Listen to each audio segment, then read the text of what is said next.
All right, ladies and gentlemen, hermanos y hermanas, gracias por estar con nosotros. Muchas gracias. Thank you for being with us. This is our fourth podcast. We're gonna go bilingual. How do you feel about that, brother? Oh, I'm ready. Let's Gonna do go. bilingual. I got my brother here, Victor, with me. You want to say hi to people? Yeah. Hi, how you guys doing? I'm Victor Vicente. It's a pleasure to be here.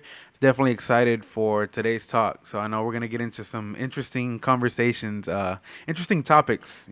So definitely excited to see what comes up. So, brother Victor, the topic we were talking about that we want to dig into was music and Christianity. So where should we start? I mean, there's so much. Yeah, there's a lot of ground to cover. Man, one of the things that I know that we kind of talked about that we were kind of going to be focusing on music in general, right? And one of the things that I did notice, and it just kind of stuck out to me, and I think it'd be a good starting point, is that with a lot of the music that we hear nowadays, especially like the church music, it's unfortunately really outdated. Now, I don't know if you share that same that you see what I see, right? But there's a lot of churches that are stuck with the same old alabaré.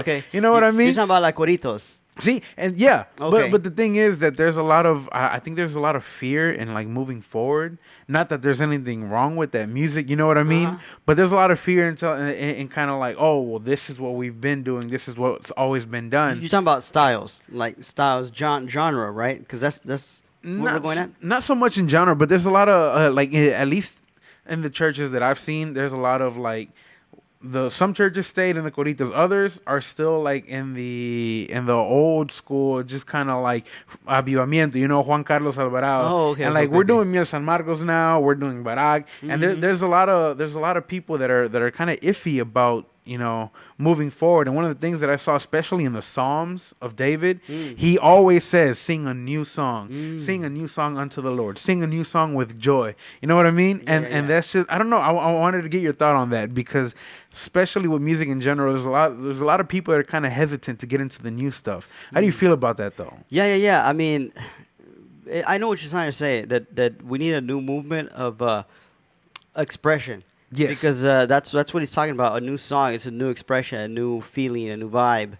I feel you, man. I grew up, like I said, in the Pentecostal church. That's the denomination I grew up in.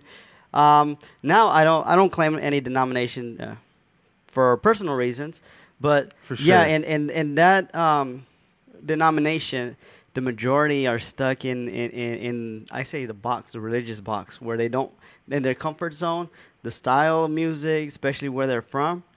It varies. Like for us Hispanic people, like I remember back in the old days, in Pentecostal church would say, the electric guitar is from the devil. It's the devil's instrument. Yeah, I heard that. Or the accordion. The accordion is the devil's instrument. Yes, sir. So they were always classical, just acoustic guitar, rondallas. You know what that is? The rondallas? I don't. Well, it's like a whole bunch of guitars playing.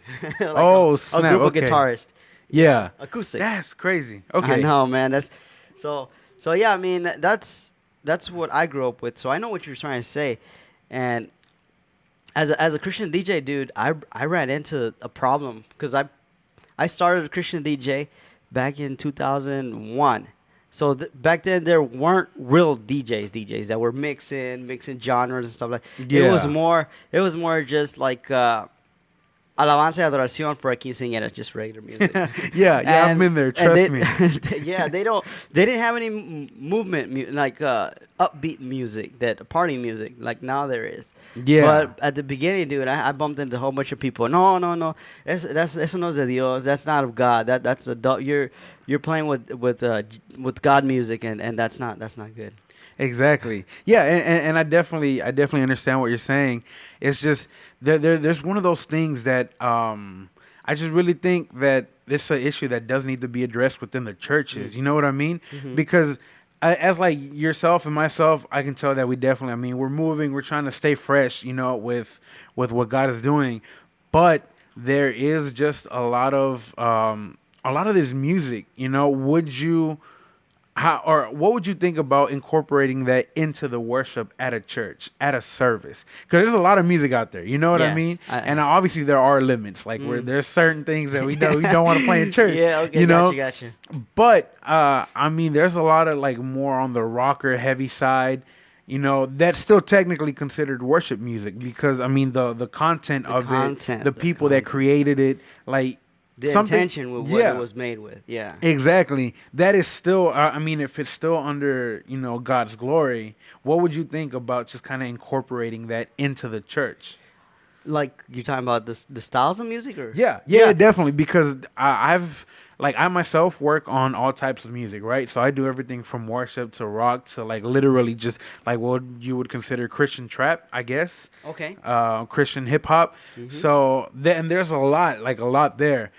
But I've had brothers and sisters at church that when I mentioned that to them, they're like, "Ay, Señor Padre Santo." And he said, "Voy a estar orando por usted, hermano." You know what I mean? I get I the, feel you. I feel you. Mhm. and so it's just I think there's a lot of fear there, but all of this stuff is fresh, it's all new, and I think that unfortunately a lot of the churches we've gotten like kind of stuck in just kind of the old ways, and it's kind of hesitant to accept the new.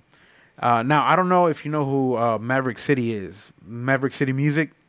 Is it the Toby Mac style or no? No, no, no. These guys are doing something completely Really? new. Yeah, it's Okay. amazing. This is actually something that we've been trying to plan and do something similar to them. And it's crazy because I mean they started blowing up. They started just kind of growing. And what they're doing now is that they changed the worship setting because we're used to you show up to church, everybody like sits down in their chair, and you kind of have the worship group in front, and then just kind of all the people, almost like a type of concert setting, right? Uh huh. And so that's kind of been the norm for years now. And what Maverick City is doing, like it's crazy.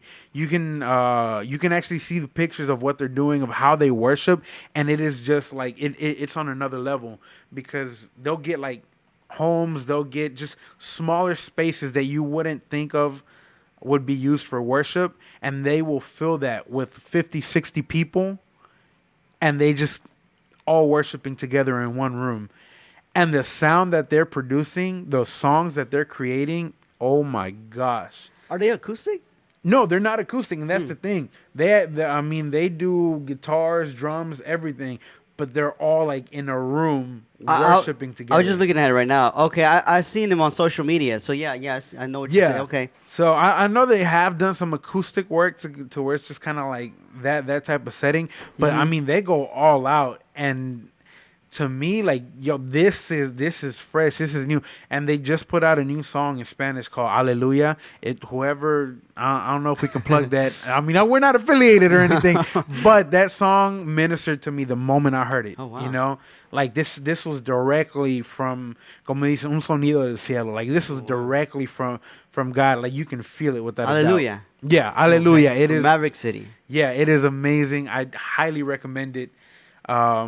It is in Spanish. They have both English and Spanish, Okay. music, but this one is just wow. It is on another level, and that just kind of shows the contrast because I've been to a lot of churches where you show up and they're just kind of they're singing what they're singing, but it's just kind of repetition. You know what I Yeah, mean? dude, that repetition. I've had with other guests. We've talked about that, about how a Christian in a religious, well, no, religious, in a church setting, it becomes routine, and it just becomes like yeah, you just feel like you have to. Oh, we got to go to church today, so now it just becomes a routine, and it you don't even you sometimes when you want to get there early, you get there late because of X. You're all mad or you're all frustrated, especially if you're Yeah, going to participate. Then I personally think and see that as like, man, that's not a blessing. That's more of a burden.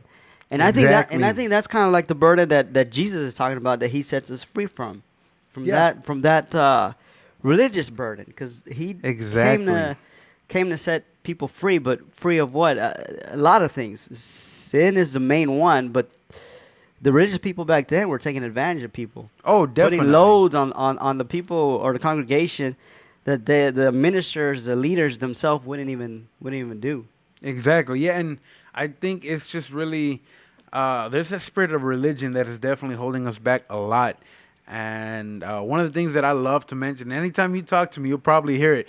But one of the things that I love remembering is I was reading the one of the gospels, and they were getting on the disciples, because it says that it was a Sabbath, and they like kind Mm. of picked up some wheat, if I'm not mistaken, if that's the correct translation. They're kind of rolling it to go ahead and eat the seed. That was kind of a way to eat it back then. And some of the Pharisees saw what they were doing, and they kind of like, hey, Jesus, look at these guys. These are your disciples and this and that. And they're working on the Sabbath because technically they were working to get their food, you know? And Yeah. Jesus went off on them, and he said, hey, the Sabbath was created for man, not man for the Sabbath. And you guys have it twisted all around. And one of the things that blows my mind is, did you know that under Jewish law, if you take more than 1,000 steps, you're in sin, like automatically. Yeah. And there's like so many rules around what it is to rest that it just became a religion instead of just, hey, take it easy. Yeah. Hey, I think it gets to a point where you're working to not do work, and that just kind of defeats the purpose, you know? Exactly. Well, the chapter is Matthew chapter 12. Y'all want to read it? Look into it, about Jesus and Sabbath, how he talked to the Pharisees about being strict on that Sabbath. So that's Matthew chapter 12. But There yeah, we go. yeah, brother. I mean, it's when it comes to religion, I see religion as, this is my personal opinion. Religion is all man-made. It's all man-structured with man ideas and man concepts and man law. That's and it's mainly, and it's good. It's good. Paul says that if you're not even doing what your religion is teaching you, then it's bad. But Yeah. but religion is good. Just that some people get in and they like power, they like authority, and they like putting laws and putting orders so that either they obey them or and make other people feel bad that they can't do them, while other people can do those, and they feel all holy, Yeah. or all righteous. But I don't that see, that's man-made, because at the end of the day you can look the part, but the inside is what That's what counts. That's what counts. So Yes, you could sir. be all looking all holy with your long dress, young ladies. You could be Yeah. with your long hair. You could be very nice, very presentable. People could. Actually, when I was in Florida, we saw some people, and the young ladies were with their. I was like, hey, look at these people, probably go to church. More likely, Yeah. right? More than likely. So, for sure. And that's just a visual thing, but what Yeah. God wants is the heart, right? Definitely, yeah. And I think there's been plenty of examples. Like, there was a time in our life where, I mean, my wife and I have always kind of been in what's like the worship setting.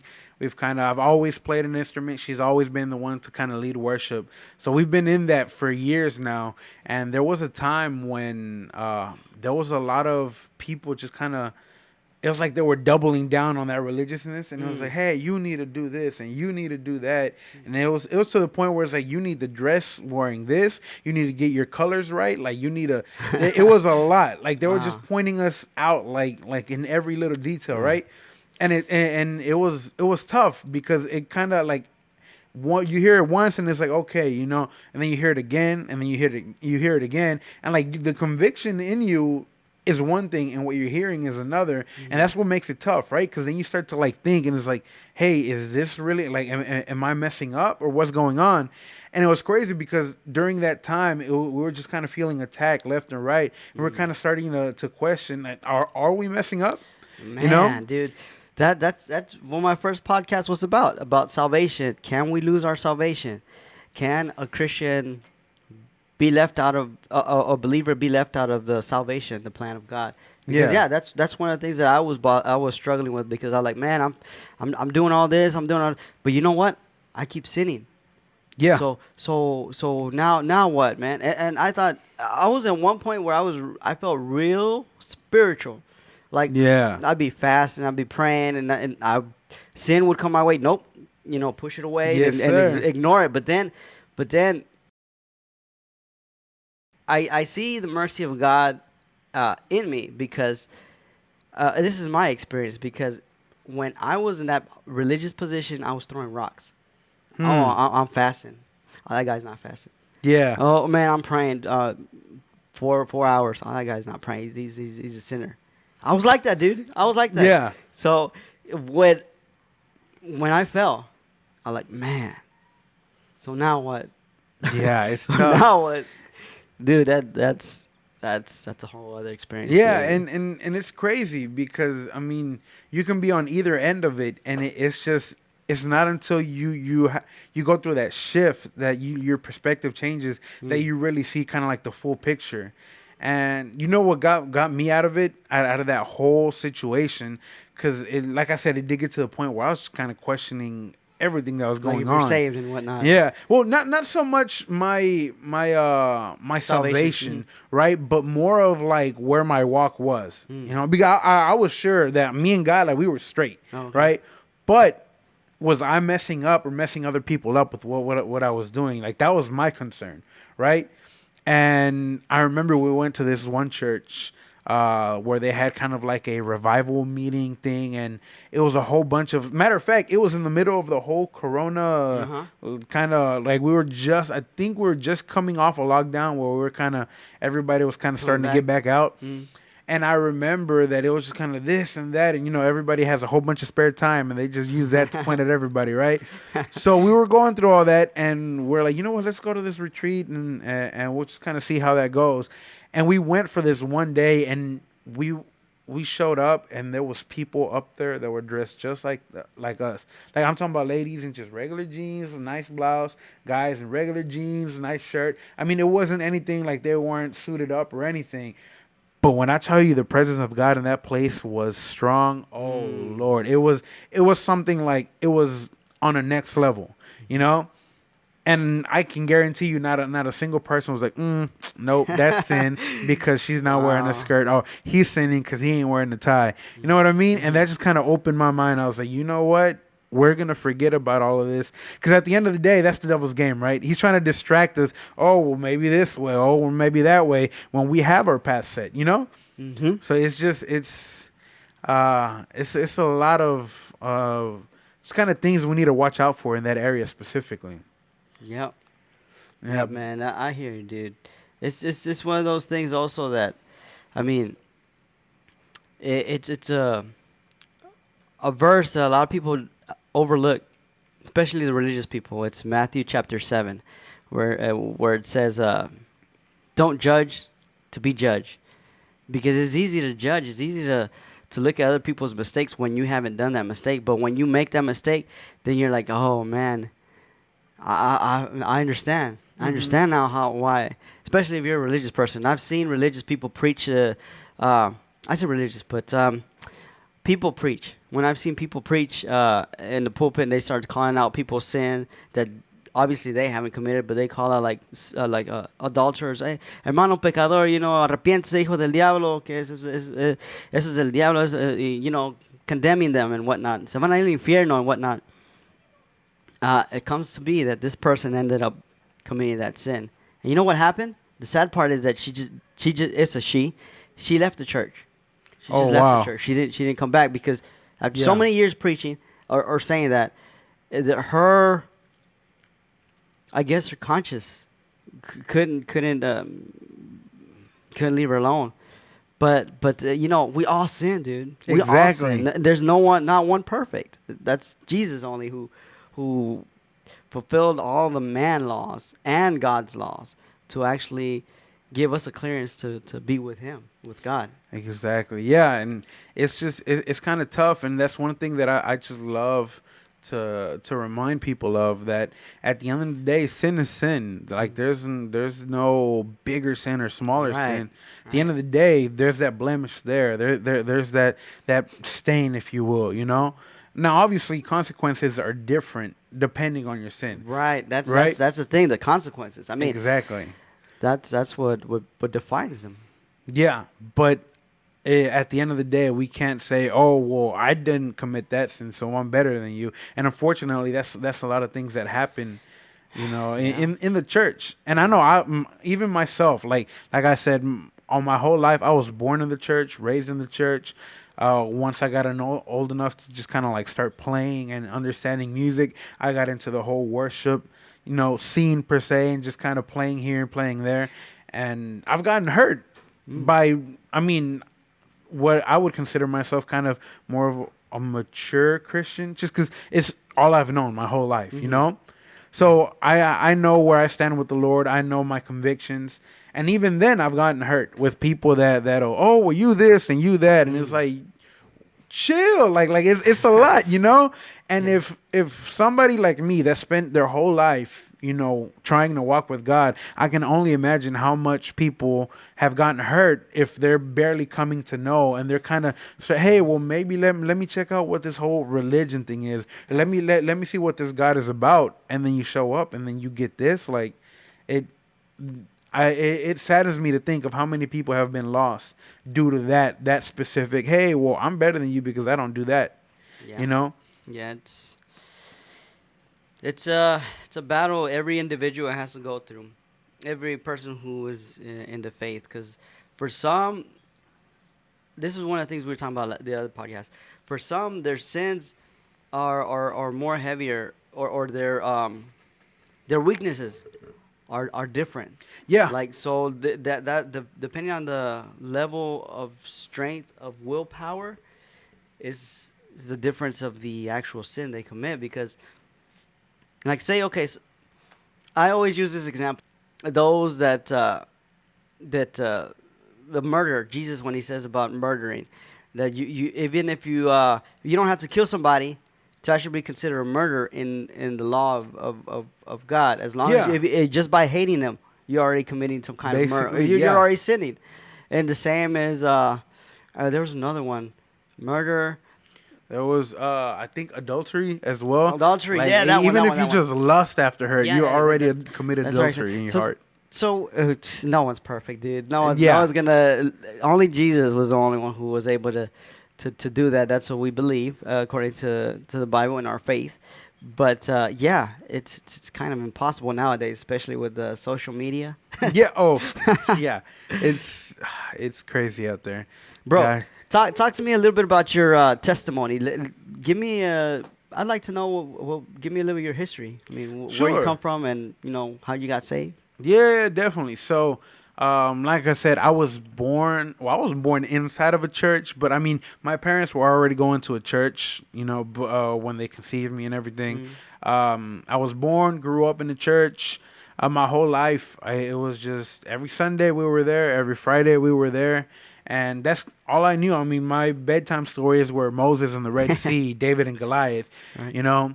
But it did get to the point to where, like I said, I got old enough to where I started, getting that interest in here and there. And what I really ended up liking was music. That to me, it was just something about it. Like inside, there was something, Mm. And so I was like, you know what? Let me learn something. And the first thing that I picked up was a guitar, and I liked it. I liked it a lot, but it was, to be honest, it was extremely difficult in the beginning. Like my Guitars are hands hard. were not responding.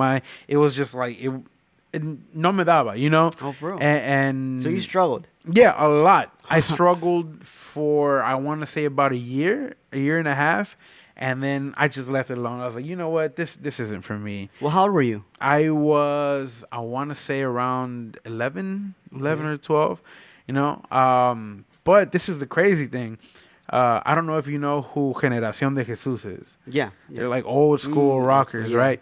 Well, we actually had a Sunday where they're like, oh, well, we're going to have a band here with us. And it turns out it was these guys, right? Oh. I had no idea who they were, right? At your church. Yeah, at our Oh, church. wow. It was awesome. Yeah, because we started growing at the church, started to get a lot bigger. So whenever we started growing, we started meeting more people, and we were able to have them come in and play and, kind of do the worship for the service. And whenever they showed up, I saw just a bunch of older guys, I mean, they're kind of like moving a little bit slower. You could tell, some Really? wrinkles on their face. Yeah, because, I mean, they're old school. Yeah, they're old school back, 60, 70, something like that. Yeah. So they're definitely a lot older than what I'm used to seeing, the people up there. And then the crazy thing is that in my mind, I was just kind of like, oh, snap, aquí vamos, los coritos. Like, we're about to start with La varela. yeah, la varela. Cuando los no. And it was just, I was like, dang, it's going to be one of those. It's like, everybody please stand. I was like, ugh. And I was just kind of sitting there. And then it just blew my mind that what I was expecting was not at all what I heard. Like the first thing that I heard was like they went in on those drums, and then I just heard the guitar Oh, start the solo. wailing. Yeah, and I was like, "What is going on?" Like it threw me completely off, you know. And it was crazy because it was the last thing I was expecting from them. And I was like, yo, they're getting it. So Hmm. I don't know, for like the older generation, like we have smartphones now, right? Yeah. So these are very different from what we had back in the day.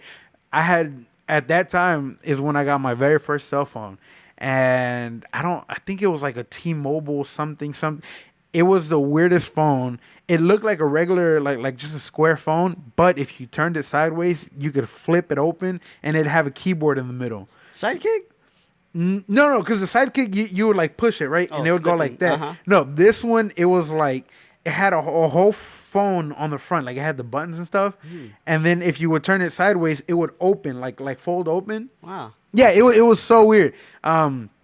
But I remember specifically that one they were playing, I was like, yo, nobody's going to believe this. So I pulled out like that old school phone and I like kind of like flipped it open. I went to the recorder on there and I hit record and I just kind of like put it in my pocket to record like everything that was going on. And I was like, yo, and that phone is still like in my drawer. still got So, it? yeah, I just don't have a charger for it, but it's still there. Cool. And what was crazy was that I was just like, this is not what I was expecting at all. So afterwards, after they finished and everything, after the service, I noticed who the guitar player was, right? Which it was Victor Monsoon, if I'm not mistaken. Which Victor too, right? I mean, that was Victor. awesome. Yeah. So I saw who he was and I was like, all right, I need to go talk to him afterwards. So they set up kind of like a little table in the back and they were selling their CDs and it is para, apoyar el ministerio and this and that. And so it was, it was awesome that I saw them in the back and I was like, there he is. So I ran to the back, right? And I go straight up to the guitar player and he's like kind of setting up his CDs and I'm like on the other side of the table. I was like, hi, excuse me. And he turns and he looks at me and obviously this is all in Spanish, right? Uh-huh. But I basically say, hey, someday when I grow up, I'm going to play just like you do.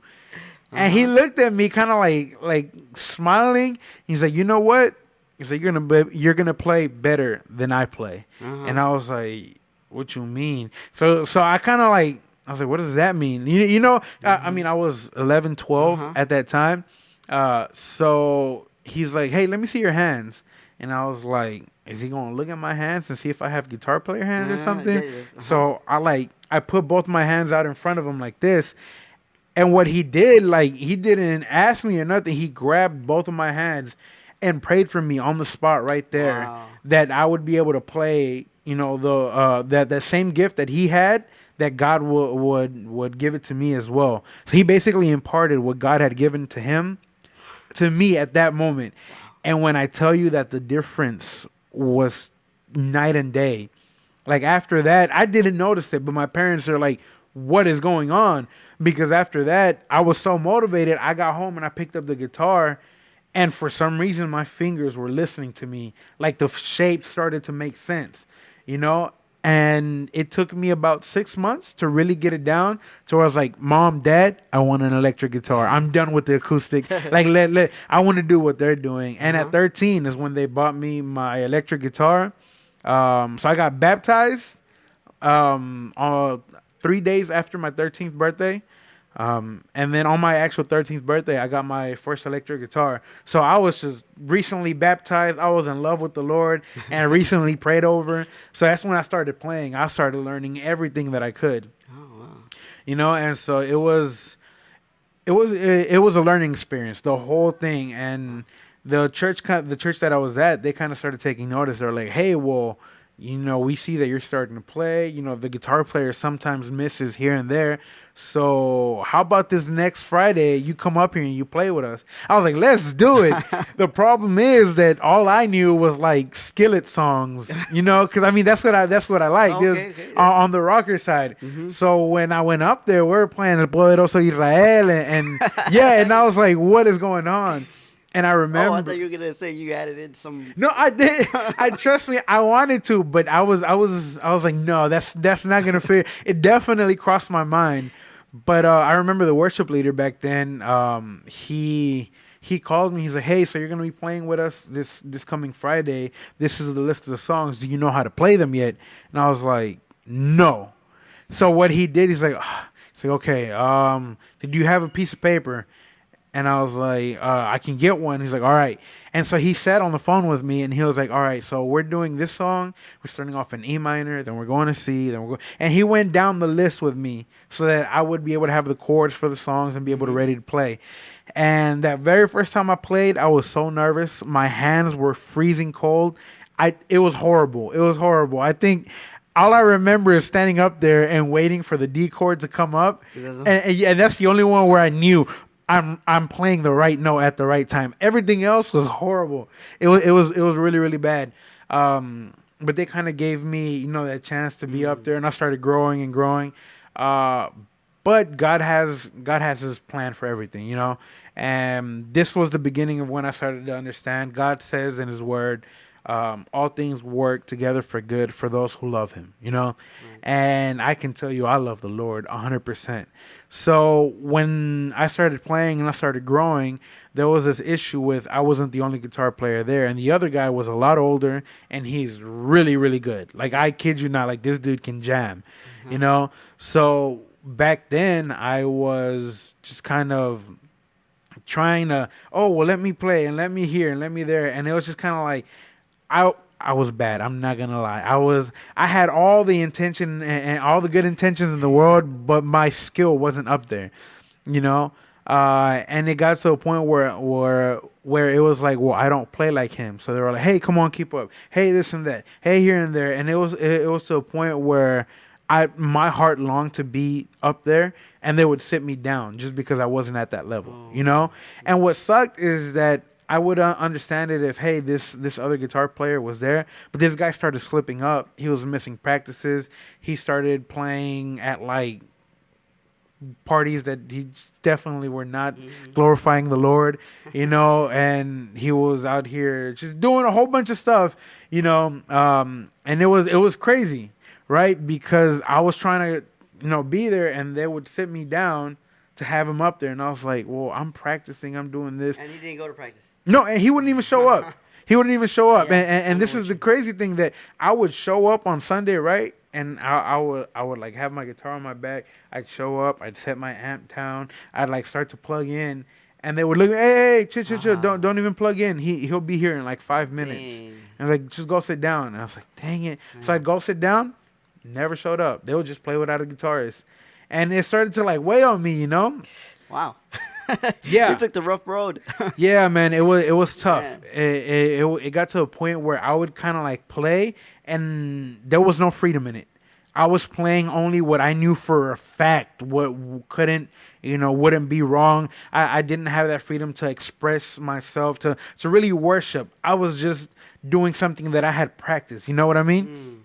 And I was so afraid of making a mistake that my volume was always low. I could barely hear myself. I could barely play. I was just kind of guessing at what I was playing, because at the same time, I couldn't hear myself. I didn't know what I was playing, and it just sounded just as bad.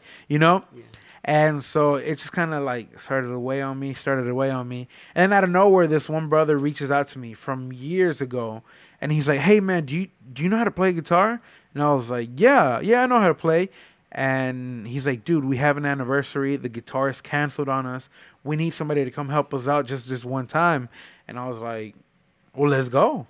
And so we showed up, and I remember we show up to the practice, and everybody's kind of like doing their thing. They're at their instrument. And I show up, and I start to like set up, and we're starting to practice, and just because of that same mentality that I had, it was just kind of one of those where, hey, what do you want me to do here? Hey, what do I do there? Do you want it with distortion? Do you want it without? Do you want me to play here? Do you not? And I was just asking a million questions, because that was my mentality where I was at. So you didn't know the guys. You have never played with them. I'd never played. The only person that I knew was the bass player, and he was a lot older than me, so even then it was kind of like, hey, what's going on? How you doing? Okay, cool. And that was it, because like I said, he was way older than me. So it wasn't. We didn't have like that full connection The there. chemistry there. Yeah, so it was just kind of like I showed up. I'm trying to help out because this is what I love to do. And in the middle of all that, I asked this, I asked that, and I'll never forget this. This is what completely changed my life. The drummer there, he was drumming and singing at the same time. When I tell you that this man got up off of the drum set and I saw how tall this man was, he is 6'4". I'm talking about big, right? So like he gets up from the drum set, he puts the sticks down like he's done, like he's had it, and he walks straight up to me, and like he towers over me like easy. I'm like 5'10", probably shorter back then. He's full 6'4", right? So he's huge compared to me, and he comes and he gets like right in my face, and he tells me, he's like, "Who's playing the guitar?" And I was like, okay, maybe he doesn't know that it was me. I'm the only guitar player, but I was so scared. I was going through 100 scenarios in my head, right? And I was like, I am, sir. Sorry. And he's like, he looked at me like, what am I apologizing for? But he didn't even address that. What he said was, are you going to tell me how to sing the song? And I was like, no, no, sir. He's like, who's singing the song? I was like, you are. Are you going to tell me what I need to do to sing the song? I was like, no, sir. He's like, exactly. I'm not going to tell you how to play that guitar. You do what the Lord gave you. I'm going to do what the Lord gave me. And I was like, well, let's do that. So he went back, he sat down, and for the first time in my life, I had that freedom to just really worship the way that I wanted to worship, and it was crazy because at that moment I was kind of growing steadily, and as soon as that freedom came along, my mind just opened up completely, and everything just kind of clicked together. And I'm so grateful to these brothers and sisters. It's been a while. I want to say 6-7 years, if not more, that we haven't seen them. But they really just changed my perspective on music, on playing, on what worship was. And I can honestly say that they're a huge part of who I am today. Like now I can actually worship the Lord, and it's just it's awesome because I have a really good friend named Chris. What's up, Chris? If you hear this, watch this. He invited us to play at his church, right? They had a youth event, and we show up, we're setting up and everything, and we start playing. Now, I get into it. I'm not going to lie. Like, whenever we're playing, I'll just get lost in the worship, and I'm in it. And he's like, after the fact, we get down and say, hey, guys, you guys did great, this and that. We're kind of like feeling good. It's like, dude, that was an awesome service. The Spirit of God was here. And then he pulls me to the side. It's like, bro, I got to tell you something. And I was like, oh, snap. I did something wrong. He's like, bro, I was trying to like keep a serious face. He's like, but dude, it was crazy because it's like it was almost like if you would have gotten the camera and just kind of panned from left to right. I was almost all the way to the right. It was like two more people next to me. He's like, if you would have looked at everybody was kind of like singing or playing. And they were all in it. They're just kind of like that sway. Mellow, And then he's like, you're looking at everybody and they're just they're in it. They're worshiping. And then we look at you. And he's like, dude, you were just like swinging, just back and forth, and you're just in it. I was like, that guy's feeling the music. And I was just like, oh, snap. I thought he was going to tell me, dude, you messed up. He's like, he told me, dude, that's awesome. It's like, you can tell that you were in it, and to me that it was just kind of like a callback to just where I started to where I am now. And just a huge difference of like one person. All it took was one person to really change the way that I thought and make me who I am today. And that's just, it blows my mind. Wow. So yeah, now we're caught up. We're back up to here, where we're at now. Well, you are a good musician. When I was hearing you in the studio, I appreciate that. Man, not a lot of people can dominate and can pick up the guitar and make it, como dicen en español, they say hacerla chillar. Yeah. Make it cry, make it really, get the sentiment out of it. Because piano is easy. You can pick some notes, and if you don't have the good expression on your fingers, and it really doesn't transmit. But a guitar, you can actually make it like you can feel it. Like when a person is playing, you can feel the way the strings, the strums, Uh huh. it's more personal. It's more a unique touch to it. Yeah. Yeah. Definitely. There's a lot more. That's my opinion. This is my 2 cents. But yeah, Yeah. everyone thinks different. But Yo, yeah, definitely. dude, man, music and God. I was looking at some of the verses that go around about singing properly. You know, we Mhm. talked about this the other day. You came down. How there's a verse in the Bible that says if you're gonna do something, you're gonna sing, and make sure you know what you're doing Yeah. and sing it right or Yeah. do it right. Definitely. Do it right. One of the things, man, dude, a lot of people get stuck in a comfort zone and they don't keep practicing. They don't try new things. They don't um, better themselves. I mean, music, dude, it's deep. The Oh, theory there's of so music. much. You could start with a five or the five or four basic chords, three chords, Yeah. and from there you could break it down into jazz, into other styles, and Yeah. it can go. It's awesome, dude. And the more you learn, the more you have in your repertoire. You know, the more you have Yeah. in your cabinet to pull out and to express. A lot of musicians in Hispanic Christian community, I've seen it. They get stuck, and they don't grow. They just stay there.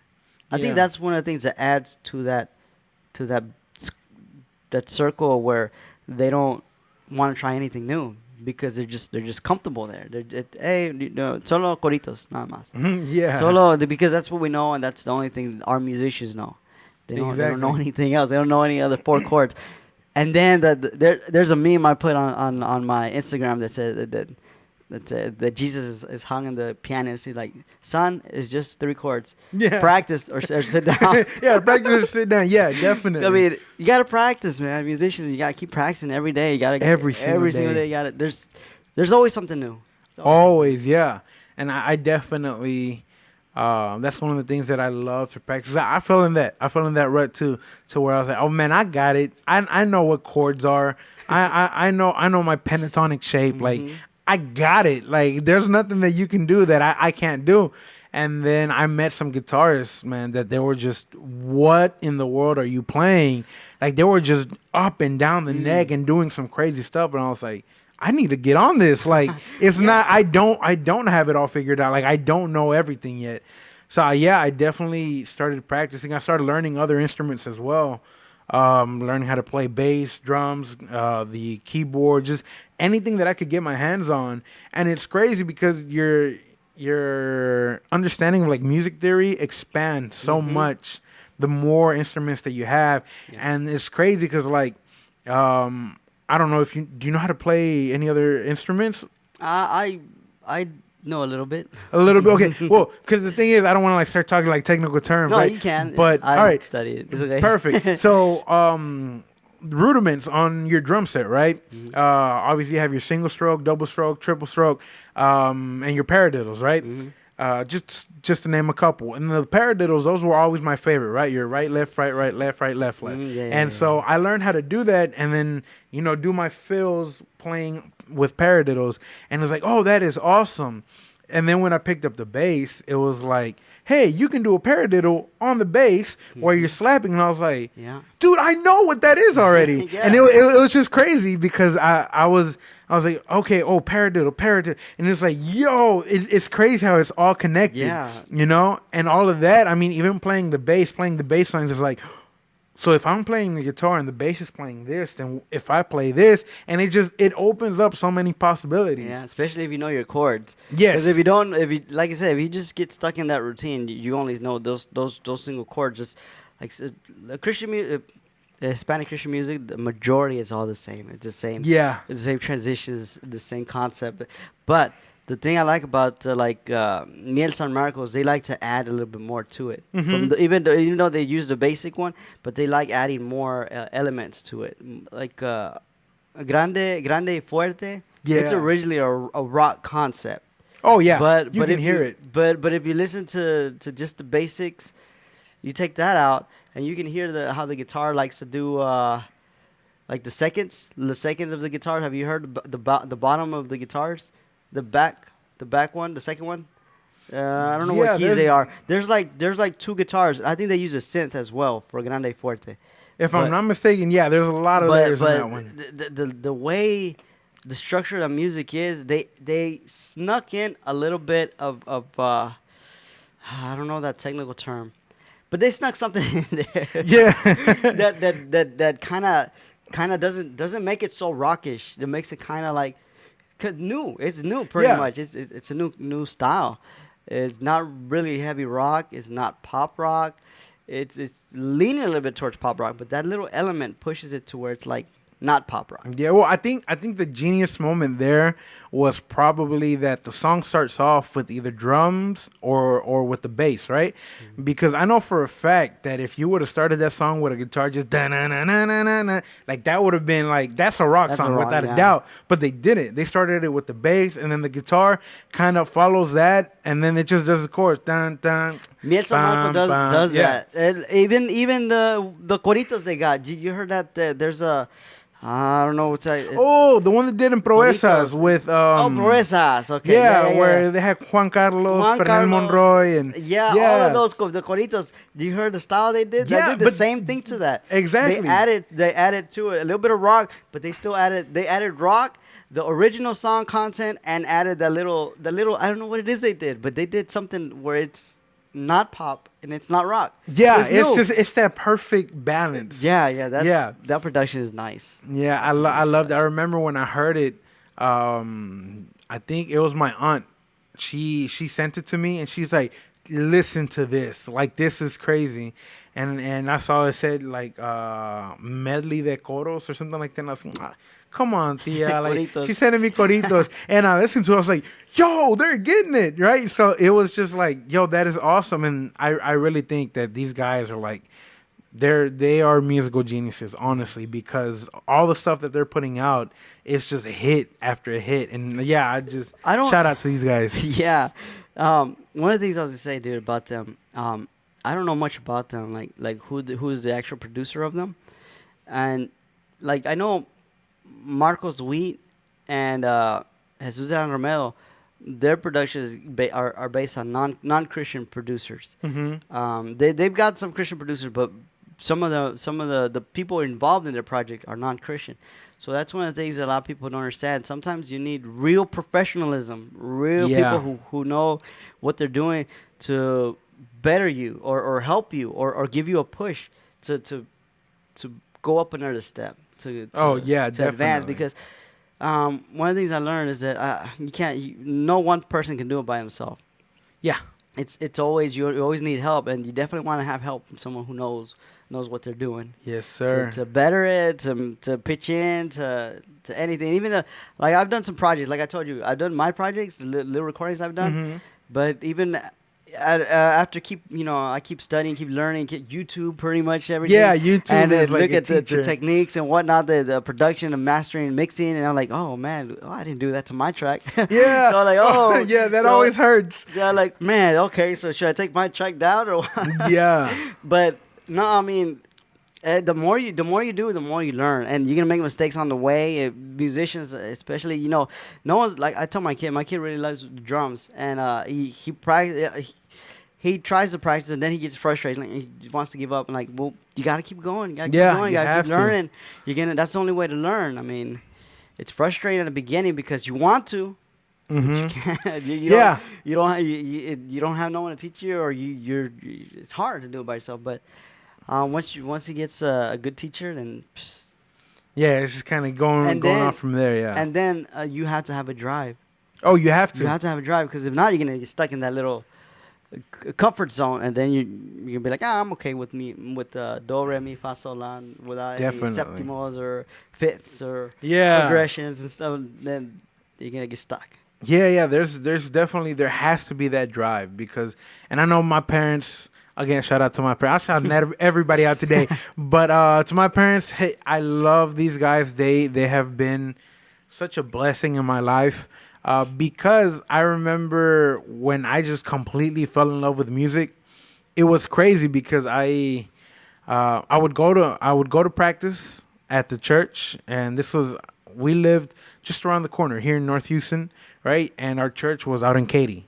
Oh. So I would drive all the way out to Katy for practice on a Thursday night, and I would come all the way back. And it was like 10 by the time I got back, 10, 11, and I would go into my garage. It was hot. Houston's hot, you know? Yeah. So you can imagine like a closed off garage in the Houston heat. It was bad. So I would show up, I'd open up the door, and, well, no, that's a lie. I'd do that during the day because if I did that at night, we'd get in trouble. At night, it was just kind of like, kind of humid and just kind of hot. And I would still, it was like 10, 11 at night. And I would go into the garage, sit on the drum set, and start practicing my paradiddles, start practicing my rudiments, start practicing with a metronome.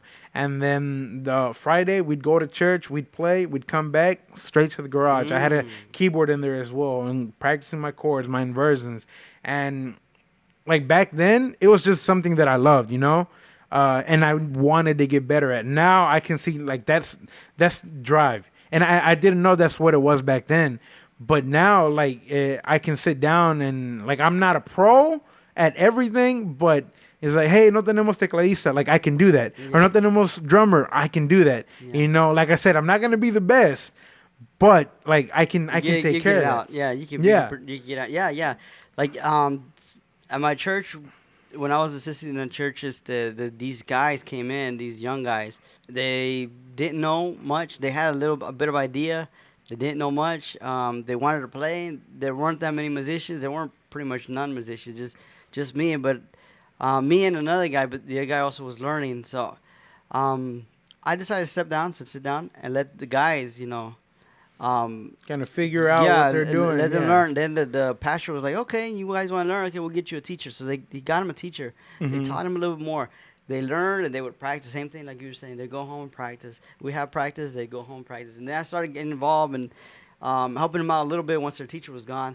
And, dude, by the time when these guys, like a year in, dude, they're They were on they it. were on Yeah. it. They were, I mean, they weren't professionals, but at least they were way advanced from where they began, from where they started. Yeah. Their level. I mean, you could tell the difference, like night and day. I mean, it was like, okay, yeah, we got a band now. Yeah, that's awesome. Yeah, but yeah, these guys. Shout out to OT and Nate. Yeah. out there they got it. I mean, and That is awesome. Now, I do want to touch on something that you kind of mentioned, right? And kind of in that same conversation of conformity, because a lot of people are just kind of, oh, well, I know enough, and you just kind of get by with that, you know? And I'm not saying that there's wrong with any music styles or anything, because this Friday, actually at church, we're trying something different. We're switching things up, you know? And we're actually going to be playing some technically coritos, but with merengue. Oh, okay. And we're gonna have a cajon and everything, and just kind of everybody kind of like in a different worship setting. And when we were practicing, there was like a couple brothers there that were kind of like fixing some stuff around the church. And when they heard it, empezaron Gloria a Dios, you know, like they hopped into it because like it's what they recognize. It was like back in the day. Because right now what we're normally playing is like Barak, Mira San Marcos, Maverick City. Like we're trying to, you know, the newer stuff. And I mean, the church gets into it, but when they hear what they've heard like their whole life, it's like, oh, it's crazy. But it sucks that there's a lot of conformity, right? Yeah. There's a lot of church musicians that is like, oh, well, I know enough, and they're just kind of like, it sounds messed up, right? But almost kind of like mediocre musicians. It is mediocre. No, it is mediocre. To me, it is mediocre because the mediocre is someone who half-butt stuff. Yeah. And that's half-butting it. I mean, you have people... Because I saw it in me. I'm talking about myself here. I saw it in me, and I was like, yeah, I know these chords. These coritos or whatnot, the simple chords, and this is the piano. But then I would see a good pianist come in, and he'd dominate going up and down, doing jazz on the alabanza, adoración. Like, man, that sounds nice. I want to learn how to do it. Exactly. And then I'm like, wait, so then it's more? Yeah. So I was like, okay, cool, yeah. So then I started looking into it and started learning. Oh, okay, cool, man. If you add just one note, it changes a little bit. Just change on the keyboard. Just changes a little. As long as you're in the scale. And you're playing within the progression, man. It sounds nice. Yeah, it definitely changes. Yeah, and I'm like, whoa. So in my case, I saw it as myself a mediocre because I was like, yeah, I'm okay. No, Yeah. I'm okay, just 5 notes. But then I'm like, wait, there's more. So then I'm what am I doing? You know? Exactly. And I think at some point we all fall into that because I myself, like I said, I was there for a while. And like it hurts to say that I was stuck there for a minute. But luckily, I had my perspective changed. Now, that being said, one of the things that you mentioned is that like Marcos Witt and I think it was Jesus Adrian, right? These guys have producers that are secular producers, right? And People in his team, yeah, his structured team, yeah. yeah, and I mean that's one of the things that is like I understand, but it sucks that we have to look outside of the church for people that are at that level. You know, like why don't we have people with that same drive and still inside the church? You know what sucks? So well, you know what I mean? Like that sucks. Yeah, that's like, yeah, I know what you mean, dude. And it's hard. It's hard to find. Like I told you last time, it's hard to find good musicians that are Christian. Yeah. That would stay at the church because good. Like I told you before, man. I've ran to good musicians that are really skilled. Man, dude. Mm-hmm. They could be performing with famous people, and you know what? They actually end up doing that. They actually leave the church and go secular. Yeah. Go to clubs or wherever they get that recognition or the money too. Because there was one time I was at this church. I didn't know much, but the dude came and he knew more of the keyboard and singing. So I was like, well, dude, come and help us, man. Why don't you just help me lead right here? You know, you tell me what we need to do or what keys or what. Well, I gave him pretty much like to do it. Like, oh, okay, cool. And then like a week later, a day later, he was like, so how much are they paying you? I'm like, paying? The pastor? No, no, I'm not making anything. Oh, he's like, man, because I live far away and I come over here to practice and all that, and you know. Yeah. And he was fairly new. And I'm like, well, now I don't know. I guess you got to talk to the pastor. And he's like, okay. He went to talk to the pastor, and like a couple of weeks later, I didn't see or hear from him again. Yeah. So, and he's I mean, it's hard. It's hard to keep good musicians, and that's one of the problems. I think that the mediocre sets in because the pastor's like, I can't afford good musicians, and I don't have my congregation doesn't have musicians at all to start with. So yeah, go ahead, just play. Yeah, just kind of a lo que salga. Yeah, just es para Dios. Yeah. Es para Dios, hermanos. No miren cómo canto. Don't look at how I sing because it's for God. Exactly, and that I think that's a huge problem. Because I mean, there's so much to unpack there. Just, I mean, the fact that I don't know if you've read back in Exodus. Is it Exodus? No, it's probably Deuteronomy, where they're talking about how the inheritance was gonna be divided between like the tribes and stuff, and like all of them, they got land. Some got the agriculture side, the farming side, and just kind of all the tribes of Israel. But then the Levites like, oh, you get no land. All you're doing is like you're taking care of the temple, right? Like you're the people that are there, and that ain't, to me, that means the people that are serving inside the temple, and to my understanding, that would be the musicians and that would be the pastors. That would be the ujieres that are there that are taking care of the church. I mean, that would even mean the people that go week in and week out to go clean the toilets, mop up the floors. Service, you know, like all these people, if they're working for the temple and this is what they're doing, I believe that just like the Bible says, hey, 10% out of everybody else goes to the Levites, to the people that are taking care of the temple. It should be the same thing, with the musicians, with the people serving, with the pastor. Like, I think that should be divided. And in my opinion, that would solve a lot of the problems. Hey, we don't have good musicians. They, well, are you paying them? Yeah. Because in the world, or in the secular area or secular scene, it's like, hey, you know how to play? Show up, and I'll pay you this much to do it. And it's like, dude, you already love what you do, and then you're incentivized with making a profit. Yeah, I mean that's a win-win. You know what I mean? And over here, it's like in the church, it's a little bit different because it's like, oh well, hey, we need you to play. So, hey, I love playing. Let's do it. But I need you to look a certain way. I need you to sing this. I need you to do that. Oh, and by the way, you're not getting a cent. And it's like, need a tithe. Yeah. And it's like, wow, Yeah. But it's it's something that if we were to pay our musicians, it would definitely. And I'm not saying this because I'm a musician, but I hope my pastor hears this. No, but I really think that would solve a lot of issues, especially with worship the way it is now. If we were to pay our musicians, pay them to just kind of even fall in love with it more, because at the end of the day, if you're getting the compensation, you're loving what you're doing. There's no reason to go even deeper into it. And I mean, the deeper you go, the better it gets. And honestly, to me, that would be problem solved. But I mean, I don't know.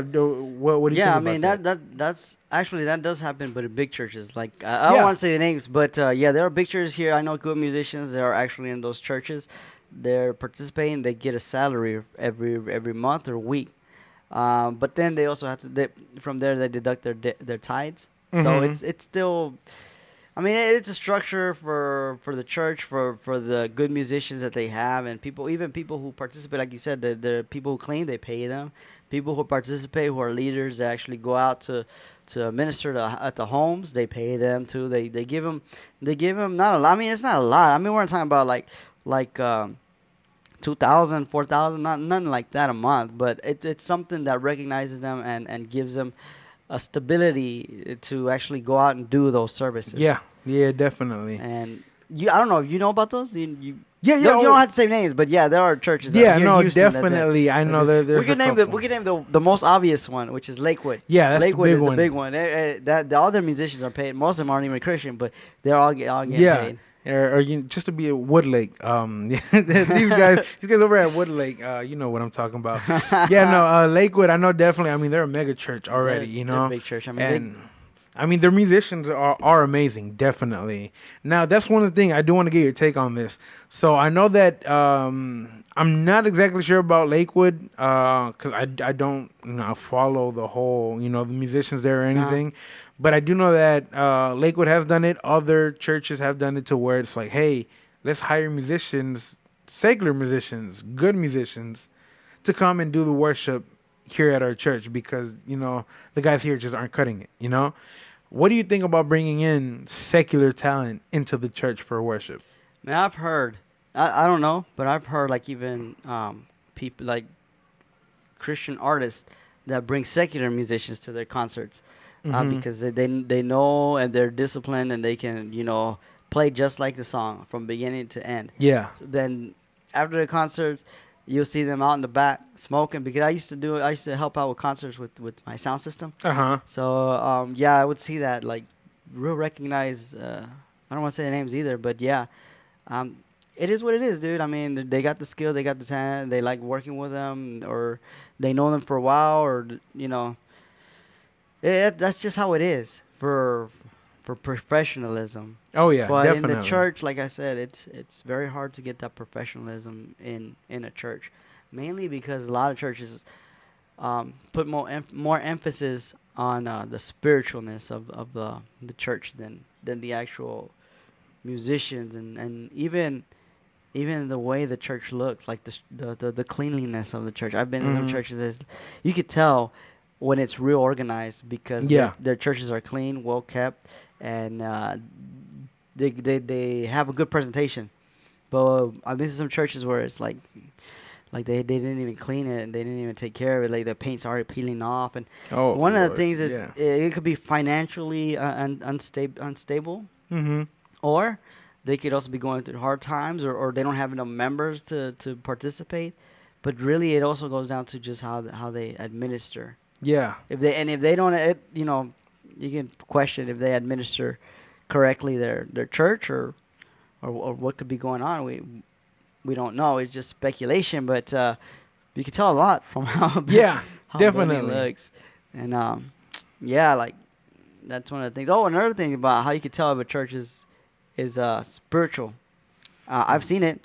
And whenever you hear people just yell out "Amen, Amen" for anything, that's when you know that people aren't they don't know what No, it's just they don't kind know of what the hype. they just go to church just to go to church or part of a social gathering. But yeah, like when the preacher's saying, so the devil was dragging this person's body to hell, and someone says, "Amen, bro," Say, hold up. No, that's not an amen moment. or Delilah seduced Samson, "Amen." Gloria a Dios. Gloria. Like, whoa. Hold on, man. Yeah, like stuff like that. Like takes you out. Like, Yeah. well, okay, what are we listening to? You know? Yeah, and it sucks because a lot of people do get caught up in the hype of just, hey, man, and you so right, preach it, preach it, and they don't even know what they say. Because I've seen like now with the whole COVID issue and everything, a lot of churches are going live. They're going Facebook, YouTube, this and that. So their sermons are up there, you know.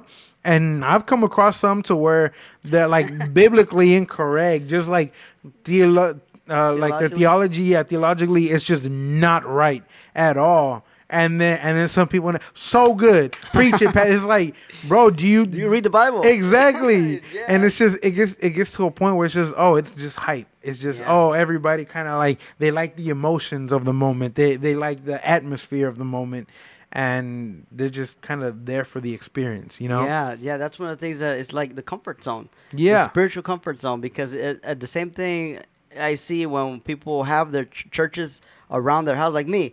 Okay, I personally tell my wife, hey, there's like, if we step out our door, there's like 10 different churches around us, Hispanic churches around us. No less than 1 mile away. There's like 10 churches. For real, I'm not playing. And I'm like, we could go to any of these churches, but because our family members go to a church, or because we grew up in a church and the church moved, now it's far away, we had to go all the way over there. And that's one of the things I'm like, well, back in the day, you know, like when Paul was writing to the churches, he wasn't writing to like Thessalonians that lived in Rome. He was talking just to the Thessalonians alone, because that's where they lived, and that's why the churches were established there. So every letter that Paul wrote was specific to that region, specific to their culture, specific to that church, because they were living it and it was their culture. Yeah. And Paul didn't direct himself to the Thessalonians the same way he would direct himself to the Romans, because they were different cultures. Completely. Ephesians, the same. They were all different. So that's why I kind of have a hard time wrapping my head around the concept of us going to a church because we like it. Because then, in my mind, I'm like, well, you know what? Why do I like it? Why don't I just go to a church right here that's closer to me? It takes me time, save me gas, time, money. So, yeah, definitely. And it does come to that preference thing. It's just a preference. Yeah. But yeah, for my family, it's a preference. Like I said, I do not claim any denomination. I am non-denominational. I grew up in the Pentecostal church, but like I said, I stepped out of it and I saw other things that were like, whoa, you know, they taught me this here, but like my Baptist brothers are teaching other things that are biblical, but my Pentecostal church didn't teach me that. Or the Jehovah's Witness has another teaching. Even though for some people they'll be like no, that's wrong. They're all wrong. Well, then who's right? You know? Exactly. As long as we're focused on the word and let the Holy Spirit interpret the word to us, I think that's all that matters. Exactly. It doesn't matter if you're a Catholic or Pentecostal or whatever denomination you want to call yourself or claim yourself, because at the end of the day, it doesn't matter what religion you are. God is the one who's going to decide if you're going to go into His kingdom or not, or if you're not even part of it. You know. Yeah. That's why Jesus would say, "Don't judge." I mean, because at the end of the day, God is the one with the last word. Yeah, what do you think about that? Decides. And I mean, yeah, I think you're definitely right. But now there is a point to where I just, I try and be inclusive, you know, to everybody, because, like you said, I grew up Pentecostal too. You know, con coritas de avivamiento, and just, you know, the preacher going, "Y Dios," and just going crazy, you know. But once I started to grow up and just kind of started, you know, reading things for myself, I found that a lot of things that they taught me, they were right. There was a lot of things that they taught me that were only half taught. And there were things that I just had never heard about. And it's like, where is all this? But then it turns out that the church next door, I mean, they've been teaching this their whole life, and I never heard about it. And I was like, okay, so are they right or are they right? Like, who's right and who's wrong? And getting into that, I was like, you know what? It's not about who's right and who's wrong. It because there's a lot of gray area. Mm-hmm. At the end of the day, what I realized is that it comes down to personal conviction and what God has told you. You Right, know, right, right. because there's a lot of religions where it's like they're doing things that not biblical at all, and there's people who just blindly follow it because Mm-hmm. oh, well, this is what I know, this is what I've been taught, and they're like committing sin inside of a church, but it's what they know. You know what I mean? And Yeah. so, but like at the same time, they can be doing all this wrong, and then they have this one thing right. It doesn't make the whole religion wrong or right. It's just, hey, this part of it biblically is not right. So that's why I consider myself the same, non-denominational, because the moment you say, "Oh, I'm Pentecostal," oh, well, you have to do this and you have to do. Yeah, Oh, I'm yeah, Baptist, and I know a lot of our Baptist brothers have gotten a lot of hate yeah. with the whole music thing. Because I know back then he's like, "Oh, don't go to a Baptist church because you play a guitar and that's the devil," and it's like it was just that there's a lot of signaling. Oh, well, you're wrong with this and you're wrong with that. And I know at the end of the day, the Bible talks about unity. Bible Yeah. talks about us coming together. Um, it says one can chase 1,000, two can do 10,000. You know what I mean? Like that. It the strength multiplies. Yeah. And when we come together at the end of the day, if we do come together as one body of Christ, I mean, that'd be it. Like we'd be able to just literally the world would know God for who He truly is if we were united. But we spend so much time with division, talking about, oh, well, I'm Baptist, oh, well, I'm a Uh-huh. Pentecost, oh, well, I'm a Lutheran, and it's like, dude, Politics. It's exactly, politics. That's it, why I say well, this is my opinion. The politics and religion go hand in hand because both have been structured for control. yeah, Both have been used to control the masses, to dictate what is going to be happening and what is one's life going to look like.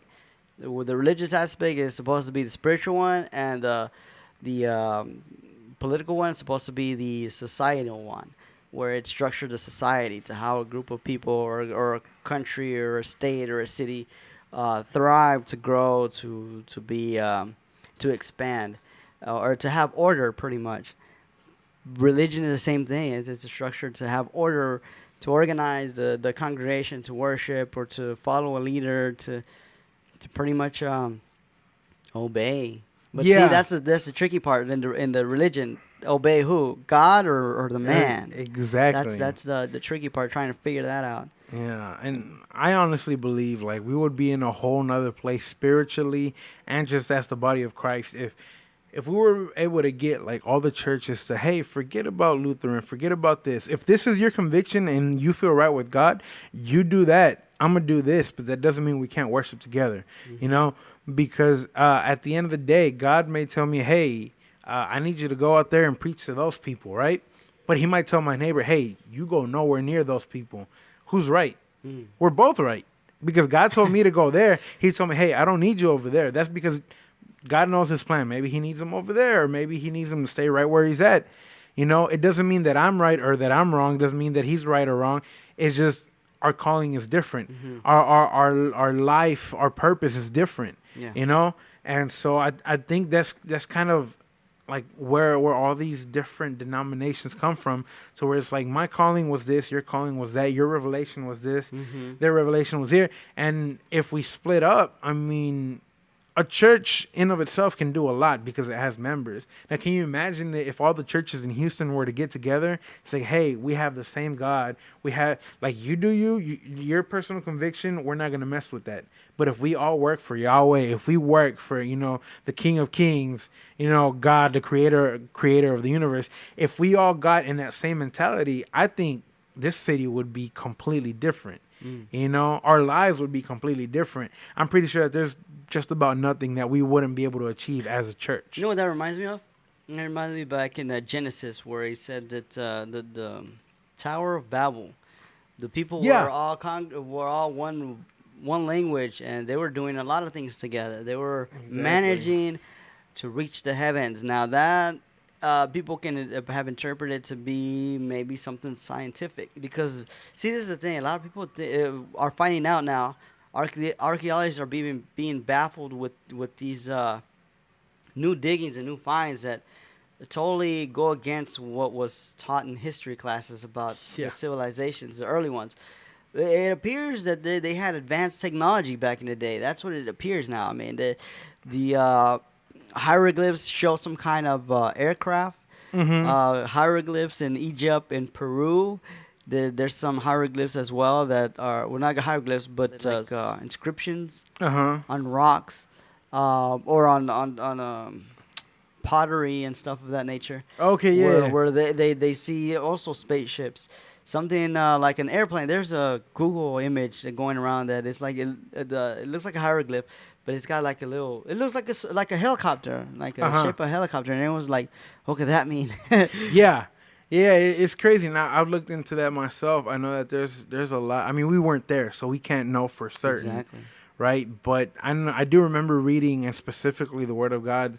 Well, God Himself said, He's like, "Hey, let's do something here, because if we don't stop them, they're gonna reach their goal." Mm-hmm. Right? And if it's not this way, it's not. Then they'll try another way, and they'll keep trying and keep trying.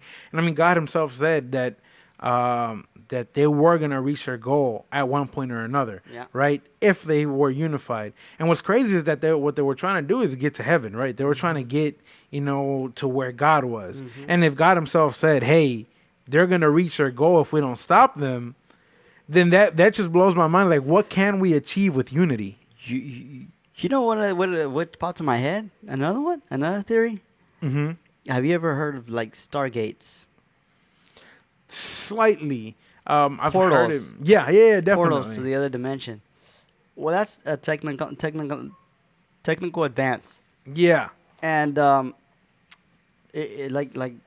lot of people are speculating that is one of the things that was old, and that's one of the reasons why the flood came Uh-huh. as well, because there was just too much knowledge.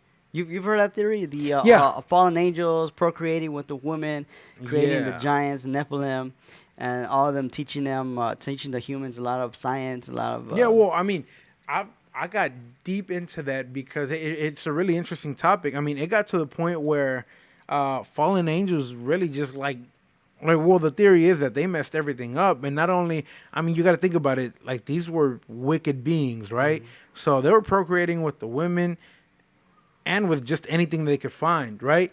So, dinosaurs.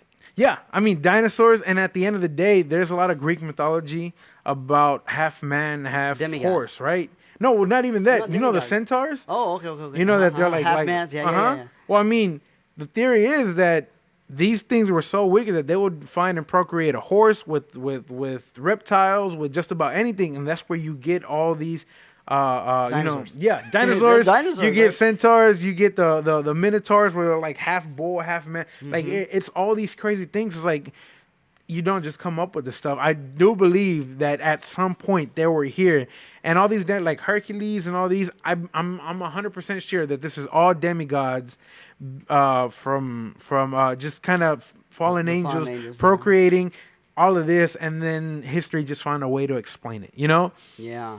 I definitely believe that. Do you believe it? All this stuff was already mentioned in the Bible, and Yeah. it's like it was already there. It's like Revelation right now. A lot of I was listening to a podcast. Tim Pool. You've heard Tim Pool? Tim Pool podcast. I've heard he's the a name, but politician guy. He's really into politics. I like listening to him because he's not for like one party. Like he's not Republican or Democrat. He's like in the middle. Whatever's right is right. Whatever's wrong is wrong. Yeah. That's what I like. I like to be straight. Yeah, definitely. Well, anyways, he was shocked to hear Revelations where it said about that no man will be able to buy or sell or without the mark of the beast. It was, and then he brought it to the like times now that like the time right now that we're living, that it looks like that's all gonna be the future. That's coming, and I 100% believe it. And see, it's in the Bible. It was in the Bible for a long, long time ago, and Yeah. and just now it's kind of bubbling up. people are now realizing, hey, you know what, this book is interesting. Yeah, no, and I definitely think that, I mean, we're seeing glimpses of it, Hmm. because one of the things that I know that it's a very controversial, the whole mask issue. Should we wear it? Should we not? As Christians, as believers, I mean, Mm. what does it mean when we put it on? And there's a whole lot there. But one of the things is that I really think that it's a way to indoctrinate the people, because the mark of the beast is that you can't buy food, you can't do anything without it, right? What is this mask doing to us right now? Like, literally, there's still places where you can't go grocery shopping unless you have your mask Mm. on. You can't do this, you can't do that. There's so many places Yeah. that you can't go without a mask on. So it's just kind of, you think, oh, well, it's for safety, and obviously, I mean, we got to be reasonable and Yeah. at some point, right? But all that being said, that mentality is still there, to where it's like, hey, you can't do this unless you meet this certain criteria, right? And right now, it's the mask. Right now, you can't. I mean, I know during the lockdown, right as we were coming out, you couldn't go to Walmart buy groceries if you didn't have your mask on. You couldn't go to Kroger. You couldn't go to Family Dollar without a mask on. You You know, can't buy anything. nothing unless you had that. And literally, okay, now it's starting to die down. You can go Here in play. Texas. Yeah, here in But Texas. like I heard, New York and California is strict, the strictest ones of all country I've heard. Now, see, this is the thing. I don't know who to believe anymore, and it's hard to believe what you hear, because Yeah, it's I so mean, much. there's so much information. This guy says this, and the other guy says the opposite, Uh huh. and so it's like, oh, okay, so the Texas is okay right now. Like, Yeah, we're but good here. but you're right. It could potentially start trickling down, Yeah. and I like, even workplaces right now, a lot of people are cracking down on who's vaccinated or not. Yeah, which is Just crazy. today, they asked me, "Are you vaccinated?" Like the HR people are like, Hmm. no, but I'm gonna get it. Yeah. Yeah, it's Man, no, I'm worried. I mean, what are they gonna do? They're gonna start firing people who don't yeah, have the vaccine? I don't know, man. I don't know what's gonna exactly. happen. Yeah, and it's just another one of those things to where it's crazy, because okay, if you don't get it, then that's your choice, right? I mean, we have all these debates about, oh, well, I can do this because it's my choice and this and that. But when it comes down to this, there's like talks about being forced to take a vaccine that you don't want to take. Mhm. And there are some people that are so close-minded about it. It's like, no, you should have no choice. You should have no say. Like, you have to do this. And at the end of the day, I mean, that's what the mark of the beast is going to be. So, hey, you have no choice. You want to buy food for your kids, you want to give them a house where to live, you want this, you want that. Well, you have to have the mark to get these things. And it sucks because it's going to put a lot of people in a tough situation. Bitcoin. Bitcoin Yeah. is another one. I mean, I was reading into it.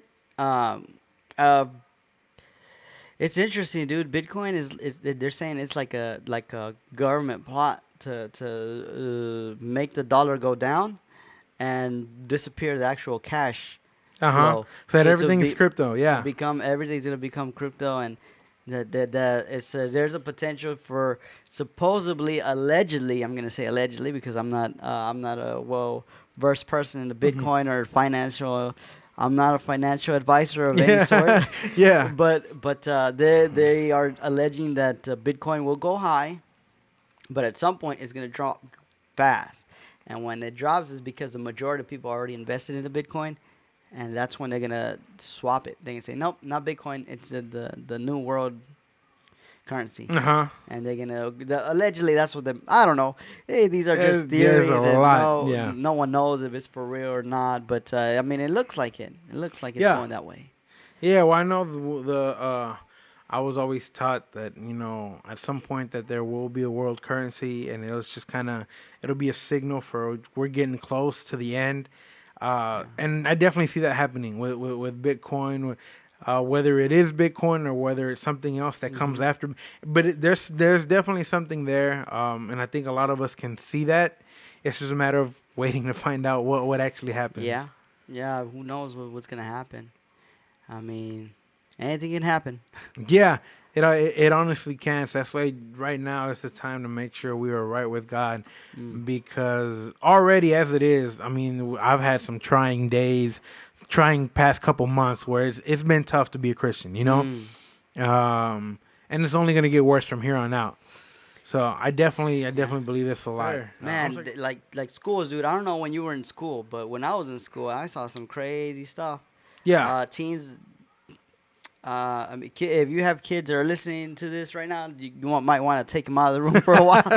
But or you know what, you could already leave them, but especially if they're high schoolers, Yeah, because especially. this is what I'm talking about. High school. I mean, they're like in high school, like there was teens getting pregnant in the library, and right in front of everybody, the act was being done Oh, in the chairs. yeah. Yeah, I mean, and back then it was just one person. Yeah. Now I hear that it's a more common thing, and no one. It's like no one has any more shame, dude. It's like Yeah, no, it no was more bad. respect for the elder. No more. I mean, it's the culture right now that our teens, our kids are going through. It's horrific. Yeah, yeah, it's bad. Well, I know for a fact, at least in my time in high school, it got to the point where kids were like completely like hotboxing per se, the entire restroom. It was just like you would walk by and they were like smoking it up in there.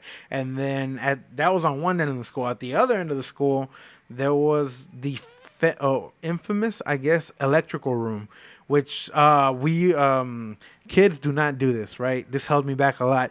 I There was a point in my life where I was like, you know what, forget school, this is boring, and I started skipping a lot. Like Oh I, wow. I would not go to class, I just hang out, this and that. And we found this one room in kind of towards like the back. You could pass through that middle, but there wasn't too much traffic there, right? So what we found out is that this electrical room, you could walk up to it and they would give you your school ID, right? So if you would go up to it and just kind of like put the card in there, there was enough wiggle room for you to like Unlock it. yeah, slip it in there, and you'd swipe down and unlock it, and you could go in there. And like obviously it's locked, so anybody that comes up to it, they're gonna like mess with the thing. They can't get in unless you knew like you can open it, right? So I remember at first we would use that spot to just kind of skip school, and so the lights would be off. It was just like complete darkness except for like the space The between the vents. door and the floor. Oh, Yeah, that was the only light that we had in there. So it got to a point where we would grab chips, cookies, drinks, and we would it would be like 4, 5, 6 of us in that one room just chilling, hanging out. And you can't really like see anything because it's so dark. So you just kind of like talk, you chop it up. Oh yeah, man, my math class and this and that. But then more and more people started finding out about it to a point where there were, I mean, crowded. well, no, it wasn't even that. Like cause again, you got to think we were smart about it, right? So it's like, hey, so these people and these people are going, so we can't have more than this, cause otherwise teachers are gonna find out or something. But it got to a point where I remember this one time we went in and I was like, hey, what's going on? Cause your boy here was one of the first people that found out about this place. So technically, we were like the originals. So I remember we showed up. It was like me and my best friend. We walked in, this and that, and there were already people there. So all right, cool. I mean, it was just another regular Monday. Uh-huh. It was whatever. Come to find out, these people started bringing in condoms into the spot, leaving them there so that people could do what they Wow. had to do in there. And Hmm. so I remember that we were in there and something started sounding funny, and I was like, "Oh Lord, please don't." Oh my gosh. And yeah, it turns out that there was a couple girls that got pregnant in that electrical room there. And it was bad because it started spreading, and because of that, I mean, Wow. more and more people started finding out about it cuz you got to think about a whole bunch of hormonal teens, Yeah. finding a place where. Yeah. And so it got to a point where enough people heard about it that it got to the ears of a teacher and they shut that down, right? But I mean that was my experience, right? So you're telling me that at one point, like in the library, now it got to a point to where it was a whole room dedicated to that. So I can only imagine Right now, what. it's Yeah. man, who knows what could be going on, man. But you know what? The other things that got to me that I remember from high school, and I'm always like, man, that's crazy. That with Swans, I became a Christian DJ, right? So Hmm. I graduated high school in 2005. But after that, I started DJing, and I would go to quinceañeras and weddings. Well, I bumped into a whole bunch of classmates from my senior classmates. Yeah. I didn't have class with them, but I didn't know them personally, but they were in my class, and so I'd meet them at these Christian events, and they're like, "Hey, you went all? Yeah, I went to school. Okay, cool, cool. Uh, You Christian? Yeah, I've been Christian all my life. Whoa, really? Oh, okay, cool. I didn't know that. Yeah, I I had that. no idea. Dude, I was the one carrying my Bible to lunch every day, carrying my Bible, and someone tells me, hey, F you, whatnot. Hey, Jesus loves you, brother. Yeah. That's how I was, dude. I was straight, and someone told you, man, I'm gonna beat you up. I'll tell him to start telling him about Jesus Christ. No, Jesus Christ loves you. Start laying the word at him. And, Yeah. that's how I was in high school. I didn't have any friends. I didn't have like a big social group. Maybe I had Uh-huh. people I hang out with, but they really didn't want to hang out with me, kind of. Yeah. Just like they were just when we had class. Okay, hey, how's it going? Okay, cool. Stuff like that.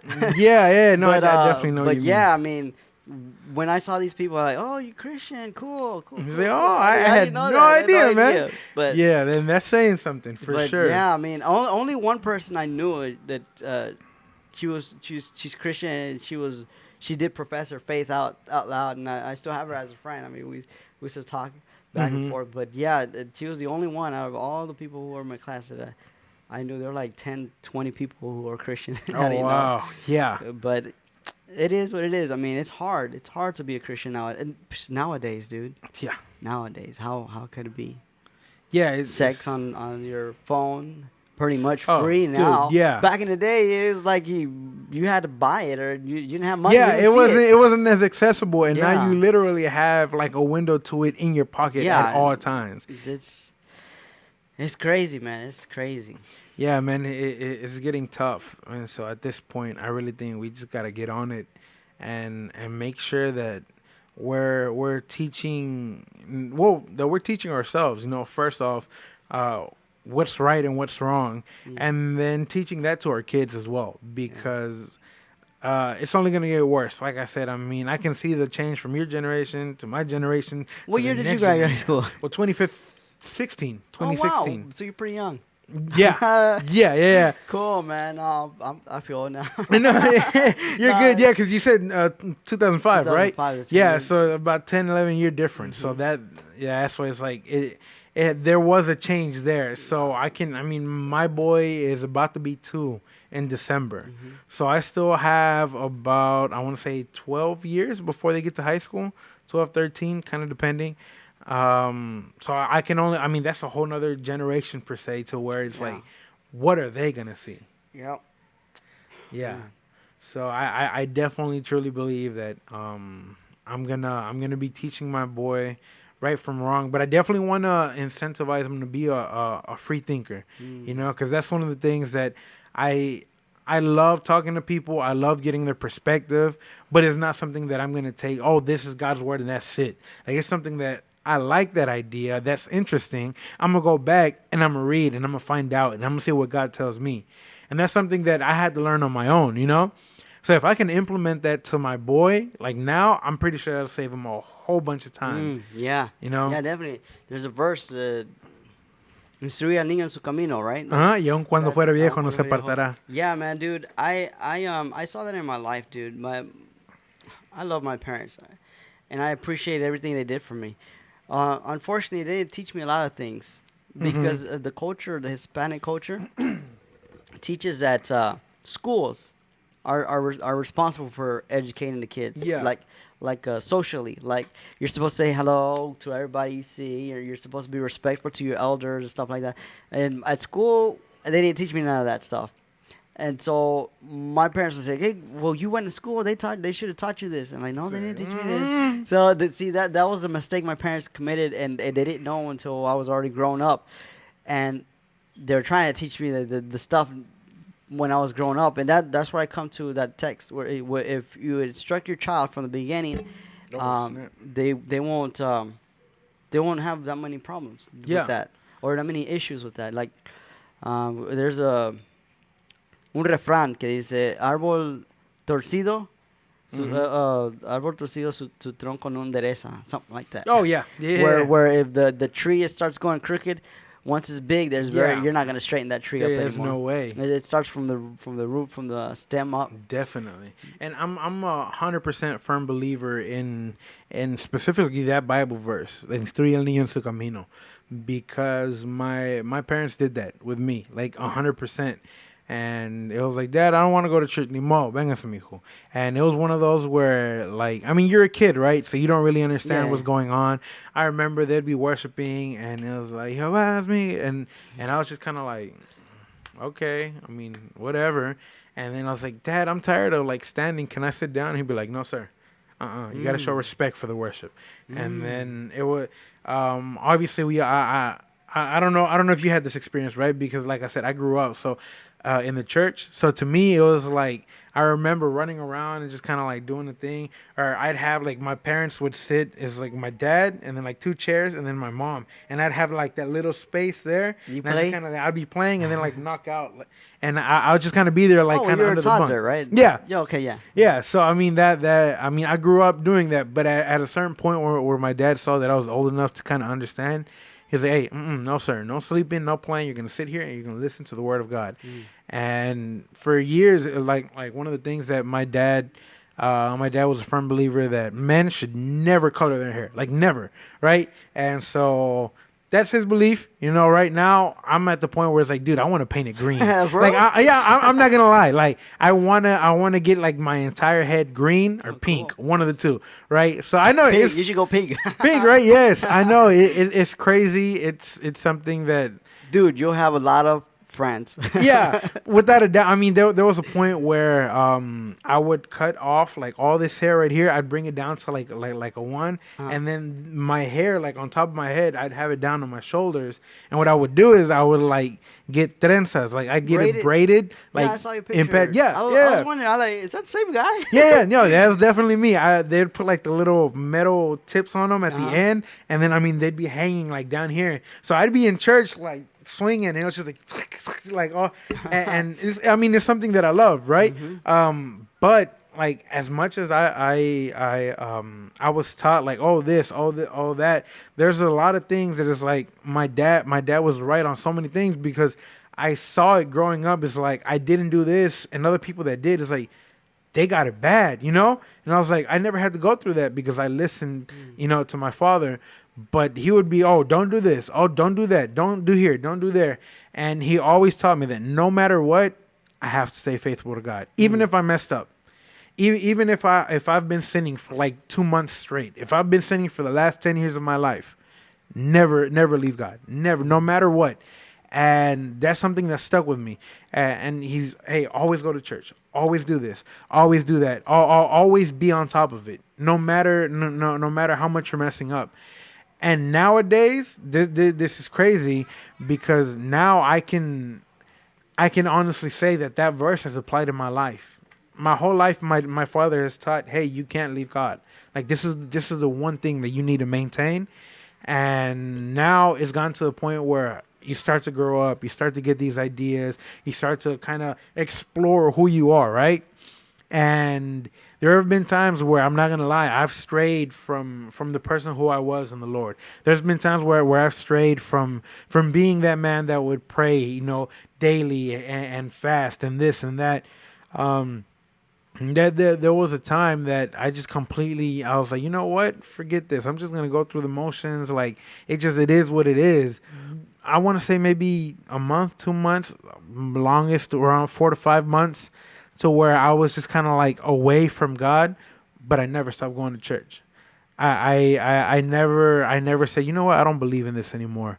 Or it never got to a point where I was like, God isn't real. Like these thoughts never crossed my mind, you know. And I can see it was because of my dad. He me instruyó desde niño, and now to this day, I can't, like within me, I can't leave the church. I can't leave God. No matter what happens. And trust me, I have gotten attacked. I have gotten yelled at. I've gotten, you know, separated from everybody. Hey, you're doing this, you're doing that. Like I've gotten the bad end of a lot of brothers and sisters, a lot of religious people. I've got it all, and I still can't leave. Like it's not in me to do that, you know. And to me, it's like this is all I've known. I was instructed from a young age to follow God, and now that I'm older, I can't. Es como dice la Biblia, cuando fuera viejo, even when he grows old, he won't leave that path. I can't leave that path, and I feel that, and I'm so grateful to my father for that because he was really the one that just kind of set me on it. But you know what's crazy? Hmm. All of this to say, as a musician, I know you play as well, and music is one of the things that we definitely wanted to talk about. One of the things that I definitely want to warn people to be careful with is secular music in general. Why? Oh, Because how? yeah, Break so it down. Break it down. yeah, so this is the crazy part, right? So I'm married now. I have my child and everything. But when I was still getting to know my wife, she came from the world, right? Like she showed up here. Well, I say showed up. She used to live in Mexico. She was born here. She went to live in Mexico. They brought her back right around 15. I met her right when she was 16, right? So she came from Mexico, and I mean, you know how it is out there. It's just very different from what we have Very here. different, yeah. So what she tells me is that all she knew was like quinceañeras, parties, drinking, and she's from Reynosa también. Oh, So that means that they were like party. shooting up, and it was bad, like it was bad out there, right? So all she knew was that. And when they brought her over, she started going to the same church that I was at, where I was telling you that I met that The tall guy. big guy. Yeah, that's where we met, and she has an amazing voice. She always has. And so they're like, "Hey, come be part of the worship group." And when I was up there playing, and I remember I was like, "Ooh, she looking good, right?" And so she showed up, and it was just kind of like that side look. And she's like, "Dang, she's pretty." And we would be playing, and then I would turn and look, and she'd be looking at me. And it's like, I see, like, we started to have that chemistry. But what she told me is that all she knew was secular music. All she knew was banda, corridos, like. This is where she came from. Oh, okay. So for me, it was completely different. Like even right now, I barely know about secular music. Like barely. Literally, it wasn't until I met her that I knew who people like Selena. No idea. Yeah. Zero. I had no idea who she was. Like well, see, that's the problem. I'm trying to think of like secular artists, and Lupillo I Rivera. you- Jenny, have no idea. Like if they were in front of me and I were to meet these people, like, hey, what's going on? Who's that guy? Like literally, like Yeah, I have feel you. no idea, right? And she came from the completely opposite world. So we got together and we kind of started following. Oh, not kinda. I say kind. We got together. We started following Christ, and it was a time in where we kind of grew close, and all we listened to was church music, worship music. Miel San Marcos Wheat. The basics. But it got to a point where it was just kind of stagnant. There was no new music being put out. We really loved CHH, Christian hip hop, right? So Lecrae, Andy Mineo, Trip Lee, KB, all these people, great music. But there was a time for a couple months where there was no new music from the worship people, from Hillsong, from Marcos Wheat, from all these guys. There was no new music from Lecrae, from Andy, from nobody. So it was like, so I don't want to listen to the same stuff. Oh, it was just routine. Mm. So what we ended up doing is like, well, let's switch the station, right? And we switched the station and we started listening to reggaeton, to Secular? trap, yeah, all the secular stuff. Okay. And I was like, hey, I mean, these people, they're good at what they do, So I was like, hey, like this is they're getting it. So all this music started being downloaded into my phone. And I can tell you that this time when I started listening to this, at first it was like, yo, it's bumping. And then we were singing along. And obviously I'm Christian, right? So it was like, da da da da da da da. And we would just kind of skip all the bad words, Yeah.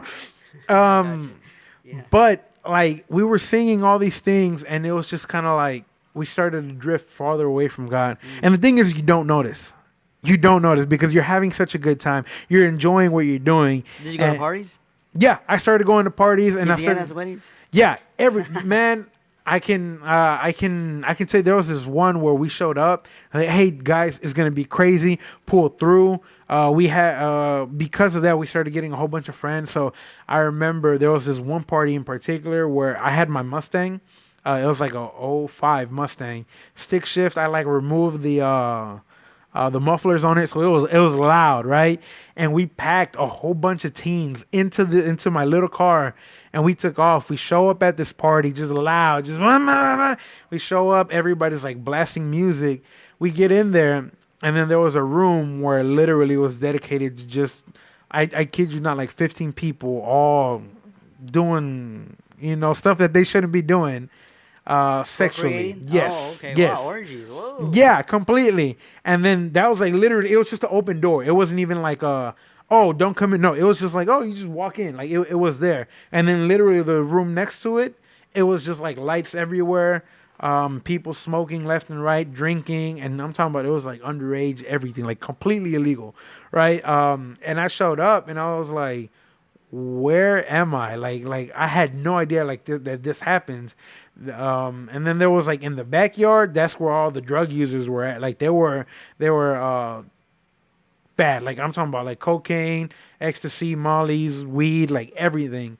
And I remember I was like, I'm just here to have a good time. Like I don't do this, So like, hey man, here's a drink. Why aren't you drinking this? No, I don't drink. It's like, what the heck are you doing here? Yeah. And so it was just kind of like, okay. And they started bumping the music that we were listening to. Like, oh, I get down with that. And so we were having a good time with the music, but it was just like the alcohol and the drugs and then the sex. It was what this whole world that we were getting into. And it got bad because at that party there was this 15-year-old kid that he wasn't supposed to be there, right? This was like I think it was like seniors and juniors or something like that. It was just a slightly older crowd, almost legal but not quite. And there was this 15-year-old kid there, and the one phrase that I heard a lot was like, "Don't mix an upper with a downer," which now I understand is like that's drugs. Like don't do cocaine and weed because one gets you hype and then the other brings you down. So if you do that, you're gonna mess yourself up. And this kid didn't know that, so he was just at a party. He saw all the same stuff that I did, and he's like, let me get a little bit of this, a little bit of that." And the problem is that he did so like they don't even know what he put into his body. That he was like, dude, I'm gonna lay down. And he laid down, and this dude started throwing up, right? Like laying down, but he was so out of it that he couldn't like roll over. So he started to drown on his own. Vomit. Yeah. And he started like seizure and everything. It was bad. Wow. And right when this happens, the neighbors called the police. They show up and they're kind of like just circling the house. Like if we shut off all the music and everything. Well, I say we, right? The guys there shut off the music, like turned off all the lights and just kept it quiet. And the cop was just kind of there, just circling. He gave a couple tickets to the cars that were parked there, and then he left, right? But all this was going on. I was like, dude, what if like something had gone down? The cops would have showed up. I'm a little bit bigger than most people. I'm not about to run from no cops. I would have gotten arrested. It would have been like super illegal. Like it would have been bad because I was. You would have had something on your record. Yeah, I didn't. I wasn't drinking. probably I wasn't smoking, but I was there, and I was 18, so I was legal age, So it definitely would have been bad for me, and I was just like, what am I doing here, But I realized that the more I listened to this music, the farther I drifted. The more I got into this whole world with parties, with drugs, with sex, with alcohol. And it was just like, not only myself, but my wife. She did as well. It was just kind of one of those like, we started drifting, and then we were still playing at church. We were still ministering. We were still there, But everything that we were putting, everything that we were listening to was all this stuff. So the Spirit of God was like, hey, I mean, you're playing, but He's not there. no, he wasn't. Oh. And that hurt. That was the wake up call for me, because it was like we were playing and it was just making noise. It was just like, guys, like, I mean, we've practiced this, we've done what's going on. It just, there was something that wasn't there. It wasn't clicking, and I was like, well, Lord, what's going on, And then I came across this Bible verse, and it was like 2 or 3 times back to back. It was a Bible verse, and then I heard a preaching from this one guy that said, faith comes from hearing, right? And hearing the word of God. And the title was faith, right? So it had nothing, technically in my mind, it had nothing to do with why I was feeling the way that I was feeling. But it was faith. I was like, oh, let me listen to this. And then he's like, faith comes from hearing, and hearing the word of God. So your faith is in whatever you hear, right? And I was like, hey, that kind of makes sense. He's like, so you out here trying to walk in the spirit, you out here trying to speak in tongues and this and that, but what you're hearing is drugs, sex. I mean, well, yeah, that's all you hear now: drugs, sex, alcohol, doing this, partying, money. Like that's all you're listening to. So if the Word of God says faith comes from hearing, then your faith is in whatever you're listening to. And if you're listening to drugs, then your faith is in the drugs. If you're listening to sex, your faith is in the sex. You know, it's just, what are you feeding yourself? Very interesting. Yeah, and at that point, I was like, Lord, you're right. Like, this is on me, right? So I was feeding myself nothing but just bad stuff that wasn't edifying me at all. And at that point, I realized that I was the farthest that I'd ever been away from God. Because of music. Yes, honestly, because of the secular music. Because I'll tell you, I was listening to Bad Bunny. I was listening to J Balvin. I like all these. I mean, they were popping at this time, right? Yeah. Okay. Gotcha. And I didn't mean to laugh, but it was. I just remember a very controversial lyric. He would always say that it was on Instagram for a while. That's what popped into my mind. He said Bad Bunny. Yeah, I mean, I think he is just a walking controversy. That dude is something else, right? Extremely talented, again, which, I mean, that sucks, you know? But see, when you say, here's my 2 cents on extremely talented when it comes to, like, secular music. A lot of it is not really talented. What it has something else to it. Dude, you could get like an instrumental of that beat, and it doesn't do the same. It doesn't ring the same. Yeah. You can hear it, and it's the original instrumental. It doesn't do anything. But when you add the acapellas, the whole song, it's a different vibe. Completely. It's a different vibe. Music is music. You know what I'm saying? Yeah. The lyrics, the words is what makes the difference. But there's something else to it. I think in my opinion, there's something else to it. Not just the lyrics, but something else to it. Because, like, I've done my own little. When I tried to do my little studio back in the day, it was just acid. It was just Sony. I wasn't allowed acid. No, it was the program was called Sony Acid 5, and then I got 8. But that's just a loop-based software where you put a lot of loops or even little clips and you make beats with it. That's what I used to do. And I would make the same type of replica of the beats, and I would play it, and obviously it's a mix or master. It's just dry, with a little bit of effects here and there, just to give it a little body. And I'm like, man, okay. But it's missing something. What is it missing? The lyrics. Okay, I'll put some random lyrics. Okay, the slang, the style. The words that add to it and give it life to the music. And that's what I was missing, that life. And I was like, man, what is it? If it sounds just like, I mean, the beat sounds just like them, but what is it? And I was like, well, it's missing something, but I didn't know what it was, but it's something. Yeah, well, I know there's I know there's a lot of theories out there, and I know some people say, hey, the Illuminati's controlling everything, and they're putting like special stuff that you're hearing, like subliminal messaging in the music. Messages. Yeah, I don't know what it is, but it's something, right? It's spirits. I don't know what it is. Yeah, I mean that was one of the things that came to mind, right? But at the end of the day, I mean, kind of what you're describing to me, again, to me that is to me just pure talent in that guy, because you have to be. Honestly, to me, he's a genius, right? And it sucks that... Break it down, because I want right, to understand. Okay, so this is the thing. Just like you said, I've done the same thing. I've gotten the actual instrumentals from the tracks and put them on replay. And it's like, okay, I mean, the track is nice, but it's not anything out of this world, right? And just like you said, what's it missing? And so I would get these tracks and I would write something to it. And it was you like... do the same thing? Yeah. Oh, okay. And the thing is, I would like write raps to it. I would write this, and I would just spit this or that. And it was like, oh, I mean, it sounds okay, but it doesn't have that... Like, what is it? Yes. Right? And so I was, this one day I was like, you know what? I'm gonna get done with it. Like, literally, I'm not gonna overthink it, because I was so focused on saying something hard, like getting some bars in there, And I was like, there's something there. So what I ended up doing is that I found one of his track. Well, not found. Like I searched up one of his tracks. I can't remember which one online, and I was listening to the song, and I was like, okay. And I was playing my piano along to it. I was like, okay, he's using this chord, and this chord. All right. So I remade the beat. Right, because I didn't want anybody to know that it was a Bad Bunny beat. Gotcha, gotcha. So I took the chords and kind of like the vibe from it, and then put different sounds for the snares, for the kicks, hi-hats, the chords, everything. And I had a really cool track, right? And it sounded like, yo, okay, like it was a vibe. And I was like, but I can't just put any regular type of music on here. So I was like, so what would Bad Bunny say, right?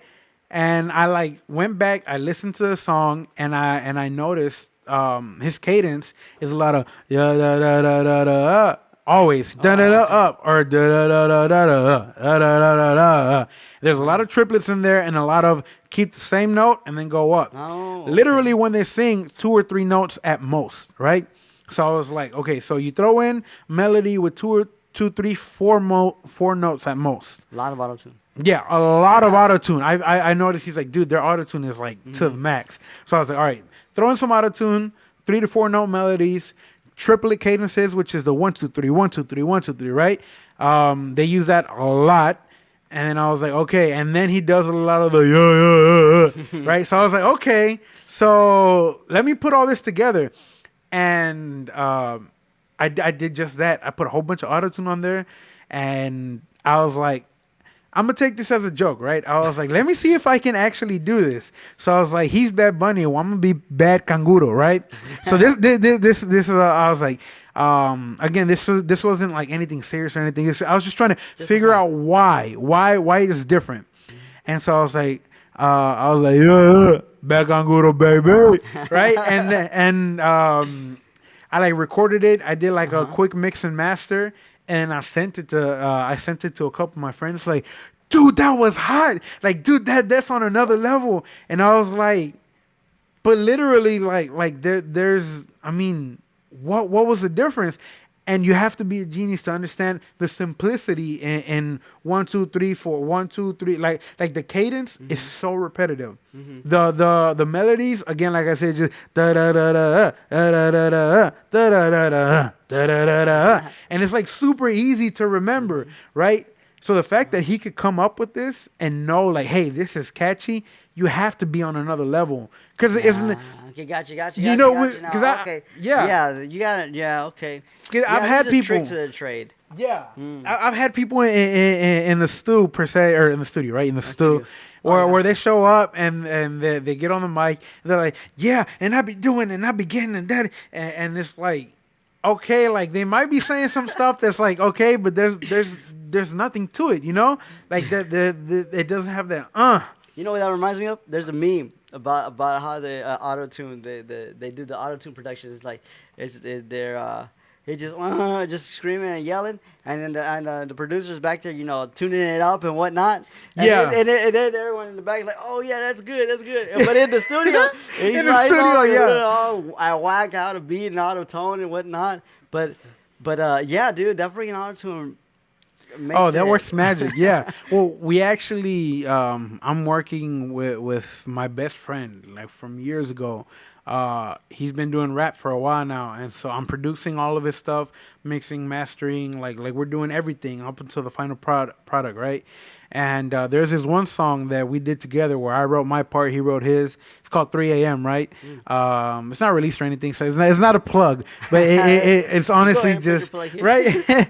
No, but in this song, it was talking to sin, or specifically lust, right? Oh, it is a Christian song. Yeah, it is. Yeah, it is a I was Christian going song. with the idea that it was secular. No. So this Okay, is everything that I do now. Like back then, like I said, I was just kind of like, what's going on? But now I'm 100%. Everything I do is Christian, or faith based, right? So one of the ideas that we took was that, hey, let's make a song that sounds like, hey, this could be like a love song, or it could be like a this and that, but really what we're doing is personifying different sin per se, right? And I was like, But the one sin that most youth is dealing with now or struggling with now is lust, right? Like we Sex. said, yeah, sex. At the end of the day, I mean, dresses are getting shorter.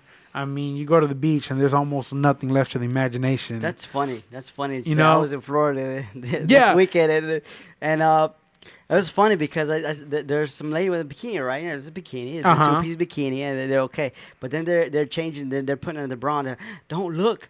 I'm Yeah. like It's what in the like, world? It's the you same were just- thing. yeah. It's the same friggin' thing. But I'm sorry, I cut you off. What No, you were no, no, saying? you're fine. Yeah, About the dress? I completely understand. And I mean, again, like there's obviously there's a certain limit to where we should be and where we shouldn't be. But I mean, I like to see my wife in a dress, and sometimes they are a little bit short. But it's like, hey, that's my wife. Like she looks good. You know what I mean? Obviously, there's always going to be that person that just takes it to another level where it shouldn't be. You know, but every day it's just we're getting a little bit more desensitized, so it just becomes easier to just kind of Accept it. yeah, right. And so it was like if this is the one thing that everybody's dealing with, because especially teens, I mean hormones are like through the roof. I mean on your mind, like I know at least for me, right? And I'm not gonna be fake out here and say, oh no, I was You're too completely holy. yeah, I was too holy. No, like honestly, I was in high school and sex was on my mind. Like if it was 24 hours in a day, 23 of those hours, I mean, most like obviously not right. I But think all of us did. yeah, you know, and so I think I think we all go through that point, right? And so obviously there's pretty girls at school and this and that, and obviously I mean your hormones are there. You want this, you want that, and you're struggling with, well, should I? Is it right? Is it not? And so what we did was we got the idea to call it 3 a.m., right? Because there was one thing back in the day that everybody said, hey, well, I don't know. I don't know if this is appropriate, right? But This is over 18. yeah, over 18. One of the things that they would 18 say is like, hey man, booty calls are at 1 a.m., right? Mm. 2 a.m., 3 a.m. Say if she texts you at 3 a.m., you know what she wants, right? And so it was like, oh my gosh. So we titled the song 3 a.m., right? And the hook or the chorus of the song says, why you hitting my line? What? Dang, I forgot already. It's like you don't have to give out the Right, yeah. No, give it but out. basically it goes along the lines of why you hit my line, I'm gonna hit decline. I know what you want. Like basically talking like as if you were talking to a girl, right? But in the song, it's not like, hey, let's do the song is like, I know what this is about, right? And so the song is talking to lust in of itself. It's like you don't have any power over anymore because I know what's going on here, right? So the whole song is just about overcoming that temptation of lust, that temptation of wanting, of longing for this or for that. And so the song in of itself is like completely auto-tuned from start to finish, right? But I promise you, it's one of the hottest tracks we've ever made. Wow. Like I love it I because want to hear it now. yeah, I yeah. wanna I'll hear send it to you. I'll send it to you for sure. That way you can give it a listen. We'll put a hyperlink when you have it. We'll upload Yeah. it to either YouTube, and if you're listening on Spotify or Apple Podcasts, go to YouTube. Yeah, Go to YouTube. for sure. It'll be out soon, hopefully. We're waiting to get a whole project together, so that'll That's be in cool, there. man. Yeah, Looking forward to it. yeah, me too, definitely. But one of the things was, I mean, hey, auto tune, and it was crazy. I know it was like a whole side story, right? To get to this one point, we were in the stew, and it was like there was this point where we were just having fun with it, right? We decided to freestyle on it and then get kind of the best parts out of that. But we got it to a point where the auto-tune was live in our ears, right? So we would have the headphones on and the beat would be playing and we'd be like, "Ha, na, na, na," and it would just be saying like random freestyles on the mic. But in our ears, it sounded legit, like it, because it was all auto-tuned, right? And pro tip for anybody that wants to make this type of music, go to your pitch correction, whether you use auto-tune or like the stock plugins, and set a pentatonic scale for your for your keys, right? Because most people set it to like C major or A minor, right? Oh, okay. Or You use chromatic? No, I don't right? use chromatic No, at all. that's I don't like it because I can't sing. Like I'm really bad at it. I'm trying to get better, But I set it on my On the key that it yeah, on is? the key that it is, Okay, the and root. I just leave it there. Yeah. Okay. But I noticed that the I use Logic, right? So Mm. in Logic, you can actually go to the pitch correction, and then it says scale, right? And it gives you a whole bunch of Mm-hmm. different ones. But then it says pentatonic minor, and I was like, well, I use the pentatonic minor a lot whenever I play. Uh-huh. So I was like, I wonder what that'll sound like through auto tune. And when we used it, it was like, yo, That's the this is one. hot. Yeah, like this is the one. So we did the whole song like that, and like we were in the studio, and we just kind of like sat back. It was like we were vibing with it, you know. Uh-huh. And then the auto tune was like crazy. And there's this one part where he's you know, where I go high and it's like, right, and like right now it sounds like just me going Yeah, but I bet it jumped up yeah, to high, huh? yeah, but in the actual song, like it's like I have perfect pitch, Yeah, and yeah. and it sounds really really good, But you know. they went up the octaves, or Yeah, no, I mean it followed me. It wasn't a dramatic change from my pitch, but it did get me on pitch with the song, oh, right? yeah, yeah, So when I was up there, it was like, dude, it sounded legit, you know. And I was like, all right, let me do something, and I pressed the enter key that takes me back to the beginning of the track. I turned off the auto tune for all of the tracks, and then I played it. And when I tell you that was the most horrible thing I'd ever heard in my life, it's the whole time. That's what it is, auto-tune. Yes, and I was like, dude, if our career was to sing without auto tune, we'd be dead. There's no way we're making it, because Yeah. it completely transformed the track. Yeah, man, that the auto tune. That I was gonna tell you on when we talked about yeah, you gotta know what you're doing. You're gonna be Uh huh. smart and, about Bad Bunny. Yeah. Um, did I say? Oh, you said it was talent. Well, Yeah. some people that I've talked to in the music industry don't look at rap as a lot of talent, more like technical, because in the producer is the one that's making all the actual adjustments to it. Like when the rapper comes in, like I said, in one side he just lays on the tracks. However, with the Mm-hmm. producer, if you got a producer, he's in the back editing, cutting, trimming, adding, moving tracks around for the vocals to tune it up and Yeah. get it to where it's supposed to. And when back in the day, like when they were recording in the 50s, it was legit their Yeah. voice. It was their voice that was getting recorded from the microphone to the track, and they were not doing much to it besides compressing and EQ and limiting.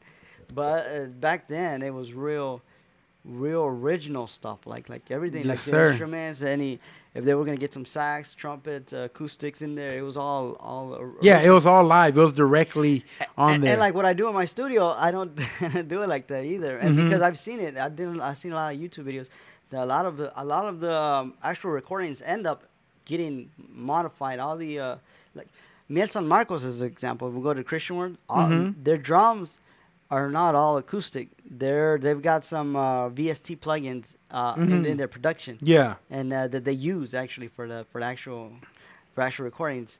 They don't use the live, because you could tell if you ever listen to one of Miel San Marcos live performance, you could hear you could hear the actual dry kick, and you could hear the actual VST plugins. You can hear both. Yeah.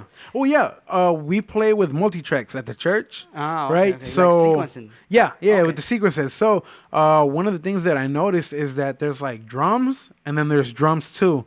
I was like, why is there two drums? Yeah. Or sometimes it'll be like drums and then loop. You're talking about like Osana, Marcos Barrientos, the intro, and then it gets a. Yeah. Those are electronic drums. Yeah, That's and it. there's a lot of it, and so I remember that we were playing, and the way that I figured this out is because we have a drummer, right? So I would turn off the drummer track on the sequence, Uh-huh. right? So we'd be playing, but then out of nowhere there would be like a second drum in there. It's like, where did that come? I mean, I turned off the drum, so we went back and I checked them, Yeah. and yeah, there are like, along with the acoustic, there are Yeah. drum samples used in there. Yeah, So that- it that- definitely changes a lot. But on the recordings, you could tell the difference, because I would always listen to them, and I would always look at how they how they compress their drums. Listen to it, and you can tell. But on the recording, the live ones, Yeah. they do. You can hear that kick, both kicks at the same time, Uh huh. like the actual acoustic, and you can hear some of the Yeah, BST, they just the do a electronic really ones. good job of blending Yeah, that. Yeah. on some of them, but on one you could tell, you could drastically tell the difference. They're Really? going, yeah, dude. You should hear it. Yeah. Listen to the drums. The kick is the one that gives it away. Um, I don't want to lie to you because I don't know which song it is, but on one of them, there it's live recorded. You can Hmm. hear it. Yeah, well, the thing is, the sequences they are all the original recordings from the live. Mm. So whenever we found that's what they actually used whenever they recorded. Now I do know for a fact that they use a drum pad, right, They use with the drum pad electric too. drums as well while they're playing live, which is Yeah. awesome. But yeah, there is a lot of editing that goes into the voice. But again, I like I said, on this side, on the whole rap side, I've done a lot of work there, right? So like, if you were to ask me, I don't know who knows NF. Do you know who that is? Yeah. NF the rapper. Yeah. Well, there's this one song called Intro, right? So in Intro, what he does is it's just fast the whole way through. And so he uses the triplet flow, right? Which is I'm looking like I'm about to get it. You probably don't get it. I come in your house with a mic, and so he kills the whole thing like that, right? And it's an awesome triplet flow. I love it. But if you don't know how to put the enunciation, if you can't pronounce your words right, it's not gonna sound good. If you can't keep your time, it's not gonna sound good. And I mean, you can always obviously edit like the timing and this and that. What you can't edit is how much emotion they put into it. You know, the drive that goes into that. And then even with auto tune, there are some things that you can't fix. Just because if you do fix it, you can tell without a doubt. It's like, oh, that is horrible. You Like, can hear the different yeah, just a frequencies digital that it is. distortion. Yeah, Yeah. the distortion. Yeah. And it doesn't sound good, right? So Yeah. you have to have a certain level of creativity and a certain level of ability, right, to sing, to keep time, and to rap, to write. So that's why, to a certain extent, these guys are on it. You know what I mean? Because they've sent me tracks to where it's like, hey, can you mix and master? Yeah, I got you. And I'll be working on it. And obviously, you're listening. Whenever you're doing this, you're listening to a song for 3-4 hours, back to back. Yeah. So it's like some songs like, yo, like this dude is getting it. But I remember specifically working with this one guy, and he sent me three or four tracks, right? And he's like, hey man, I need mix and master. He's like, all right, it'll be this much. Cool. I was like, I'll get it to you in about a week for the first one or two, and then another week for the other ones, right? So I can space it out. And he was like, all right, sounds good. So I open up like the files that he sends me. I load it up into my DAW, and then I press play, right? Because I like to kind of get the vibe before I start editing anything. And when I tell you that this track was horrible, it was bad. What do you mean? Clipping all over the place or what? It wasn't even clipping. It was just his timing was completely off. Was it rap? Yeah, it was rap. Oh, okay, So okay. his timing wasn't there. The The beat? bars, well, the beat was okay, right? And even then, in one of the tracks, the beat was like it started in E minor, and then in the middle they do a beat switch, and then in the beat switches to like G minor for no reason, and Did it's it have a just transition? nothing, Filler? Nothing? nothing. It's just it just completely switched, and I was like, what is going on? Uh-huh. So I was like, something sounds off. So it was a key change and a tempo change. Oh. Yeah, because I think we were at like 160 for the first part, and then the second part it was like 142 or something like that. Yeah, like huge change. That's a big difference. Yeah. Yeah, and I was like, if you do it right, it'll sound good. But the way it was recorded, like the guy had no energy. He was just like, yeah, and then I'm gonna get yeah. money, and I'm like, huh. Yeah, And I was that's like, what you need. dude, what like there was no energy. His timing was off. There was no melody at all. It was just monotone the whole time, right? And it was just like there's a drastic difference, right? Because at the end of the day, you have to have that certain level, and that's why honestly I think that this dude is a genius because his songs are super easy to remember. They're super catchy. They're super sticky. You're talking about the production side. Yeah. To Yeah. capture the person's Yeah. attention with the hook and with the melody and all that. Exactly, Yeah. because I consider myself a good producer, right? A good producer, a good mixing engineer, a good mastering engineer. So there's only so much I can do, whenever they send me something. If the song Yeah. is just not good, then I mean, you can polish it as much as you want. It's not gonna be at that level because the performance wasn't there, and it all comes down to the person, you know. So that's why it just if we were to have like a Christian artist that was at that level, oh my gosh, we would have some banging music. You know what I mean?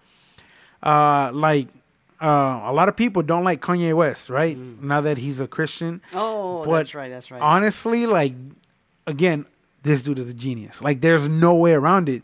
And I'll tell you this, he beat us to it because there's a song called Chick-fil-A on there, if I'm not mistaken. Oh, no, it's called Closed on Sunday, right? Wait, but is that Yeah, no, you're fine. Yeah, so it's Kanye West, right? Closed on Sunday. The song says, "Closed on Sunday, you my Chick-fil-A," right? Oh, that one. Yeah. I And remember so, that one, and so I was I like, heard that one. "Yo!" I got upset because we made a song, myself and my best friend, when we were working a little bit before we did the 3 a.m. song that I was telling you about. We did a song that was called Chick-fil-A, and that's what it was. I can't remember the lyrics because we scrapped it because we made the song and it was banging, like it was legit. It was a good song, and I was like, "Yo, we can really do something with this," because a lot of people like Chick-fil-A. Everybody knows they close on Sunday, so this is awesome. Especially, I mean, with the whole thing, like, So you had it in the works. Yes. And then Kanye West came out with it. yeah, and this is the thing. That's We crazy. had time. We had time to release it. The problem was that I showed it to my wife, and she was like, "Babe, that's kind of like corny. Like, you're thinking said about no. Chick-fil-A." Yeah, she's like, "No," and I was Dude, like, I ran into those problems too. yeah, So you show it to a family member or someone. Hey, no, I don't think. And then you're like, oh, okay, fine. And you don't want to push it anymore. Exactly. But then someone else here, hey, someone who knows about music, hey, that's pretty good. That's decent. You should put it out there, see what happens. yeah, And and then it's you're a- like, yeah, for sure. It's a completely different perspective. The problem was that I took it to my wife, and she was like, she's like, I mean, if you think, but it's like, I wouldn't listen to that. And I was like, okay, Yeah. I get that. And I always like to run it by her because she has a good ear as well. And I took it to somebody else, and they were like, I mean, it doesn't sound bad. It's like, I just don't think it's a hit. And I was like, dang it. Is it maybe just us that we were like overthinking it? yeah, maybe, or maybe also Kanye West has a little bit more push for Yeah. it to get it out there. Definitely, without a doubt. Like he has. He could do anything, and people will be like, "Oh, that could." That's one of the things like comedians run into as well. Preachers run into as well. When they go into a church, they may not even present a good preaching and comedians could do a good show, but if they're recognized, if they have fame behind them, and people just go out to see them. It just can to be an okay perform. show, but Yeah, because of just their the name. cloud around them already, yeah, Yeah, definitely. that's something that a lot of preachers run into. Yeah. Christian people run into too. Yeah, it definitely changes your situation a lot. But yeah, we scrapped it, and Man, that and yeah, it sucks because I put it on a drive somewhere and we just forgot about it.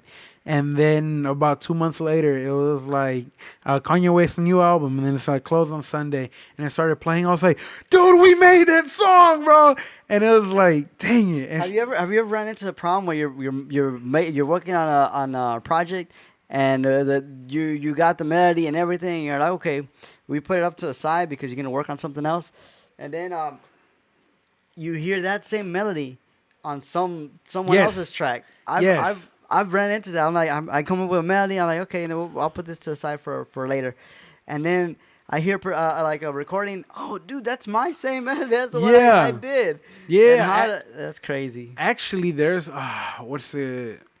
I think it's called "All Time" by The Truth, which is a rap song, right? As well. I found this horn sample. It was like this dude going off on the trumpet, and I was like, "Hey, like that, like I was thinking, okay, you can chop it up, you can do this, you can do that, and so it starts off with did, right? And I was like, okay, like you can make like a cool like a Spanish type beat to it, to where it's like trappish, but it has like that Latin vibe. Oh, okay, okay. And so I was like, okay. I mean, I put it into my computer. I chopped it up. I put it together. I put a beat in it and everything. And I was like, yo, this is bumping.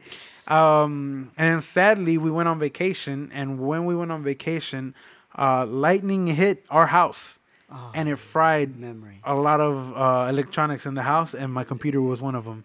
Wow. Yeah, because it was a desktop. So it stayed plugged in. You And didn't have so- no surge breaker? Well, we had the ground thing, so that I mean, Like a battery pack one? no, like like you know, houses are grounded normally. That way, if it Mhm. does get hit, it'll go to the ground. Well, we had that, but the problem is that the ground thing was like that, and then the cable was just kind of like above it. It So wasn't even connected. no, so it was close enough to where it got most of the charge out of there. Because I mean, it was like right there, right? So it got most of it, but not all of it. So it did mess up a couple of things in the Man. house, and my computer was one of them. Dang, that sucks. Did you have a lot of Yeah. stuff on it? Yeah, lot of yeah, I had a memory? lot of stuff. So the cool thing is that I was able to get some of the tracks back, right? And so I had honestly forgotten about that track. So I was able to get the SSD drive out of there, plug it in to the new computer that I have now.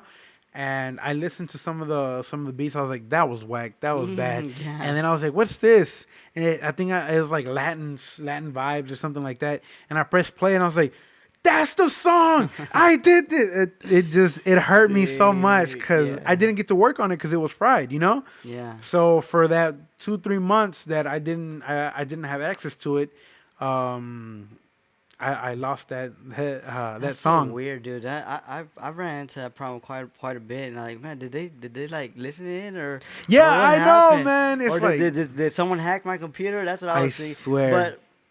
But yeah, man, that's interesting. Could it be possible that like music is also like a universal language, where Oh, yeah. everyone the world is connected also by music as well as by vocabulary or words that we express, but music is the universal language, which I think could unite a lot of people. Unites a lot of definitely. people. Unites the world pretty much, and music is so powerful, so deep.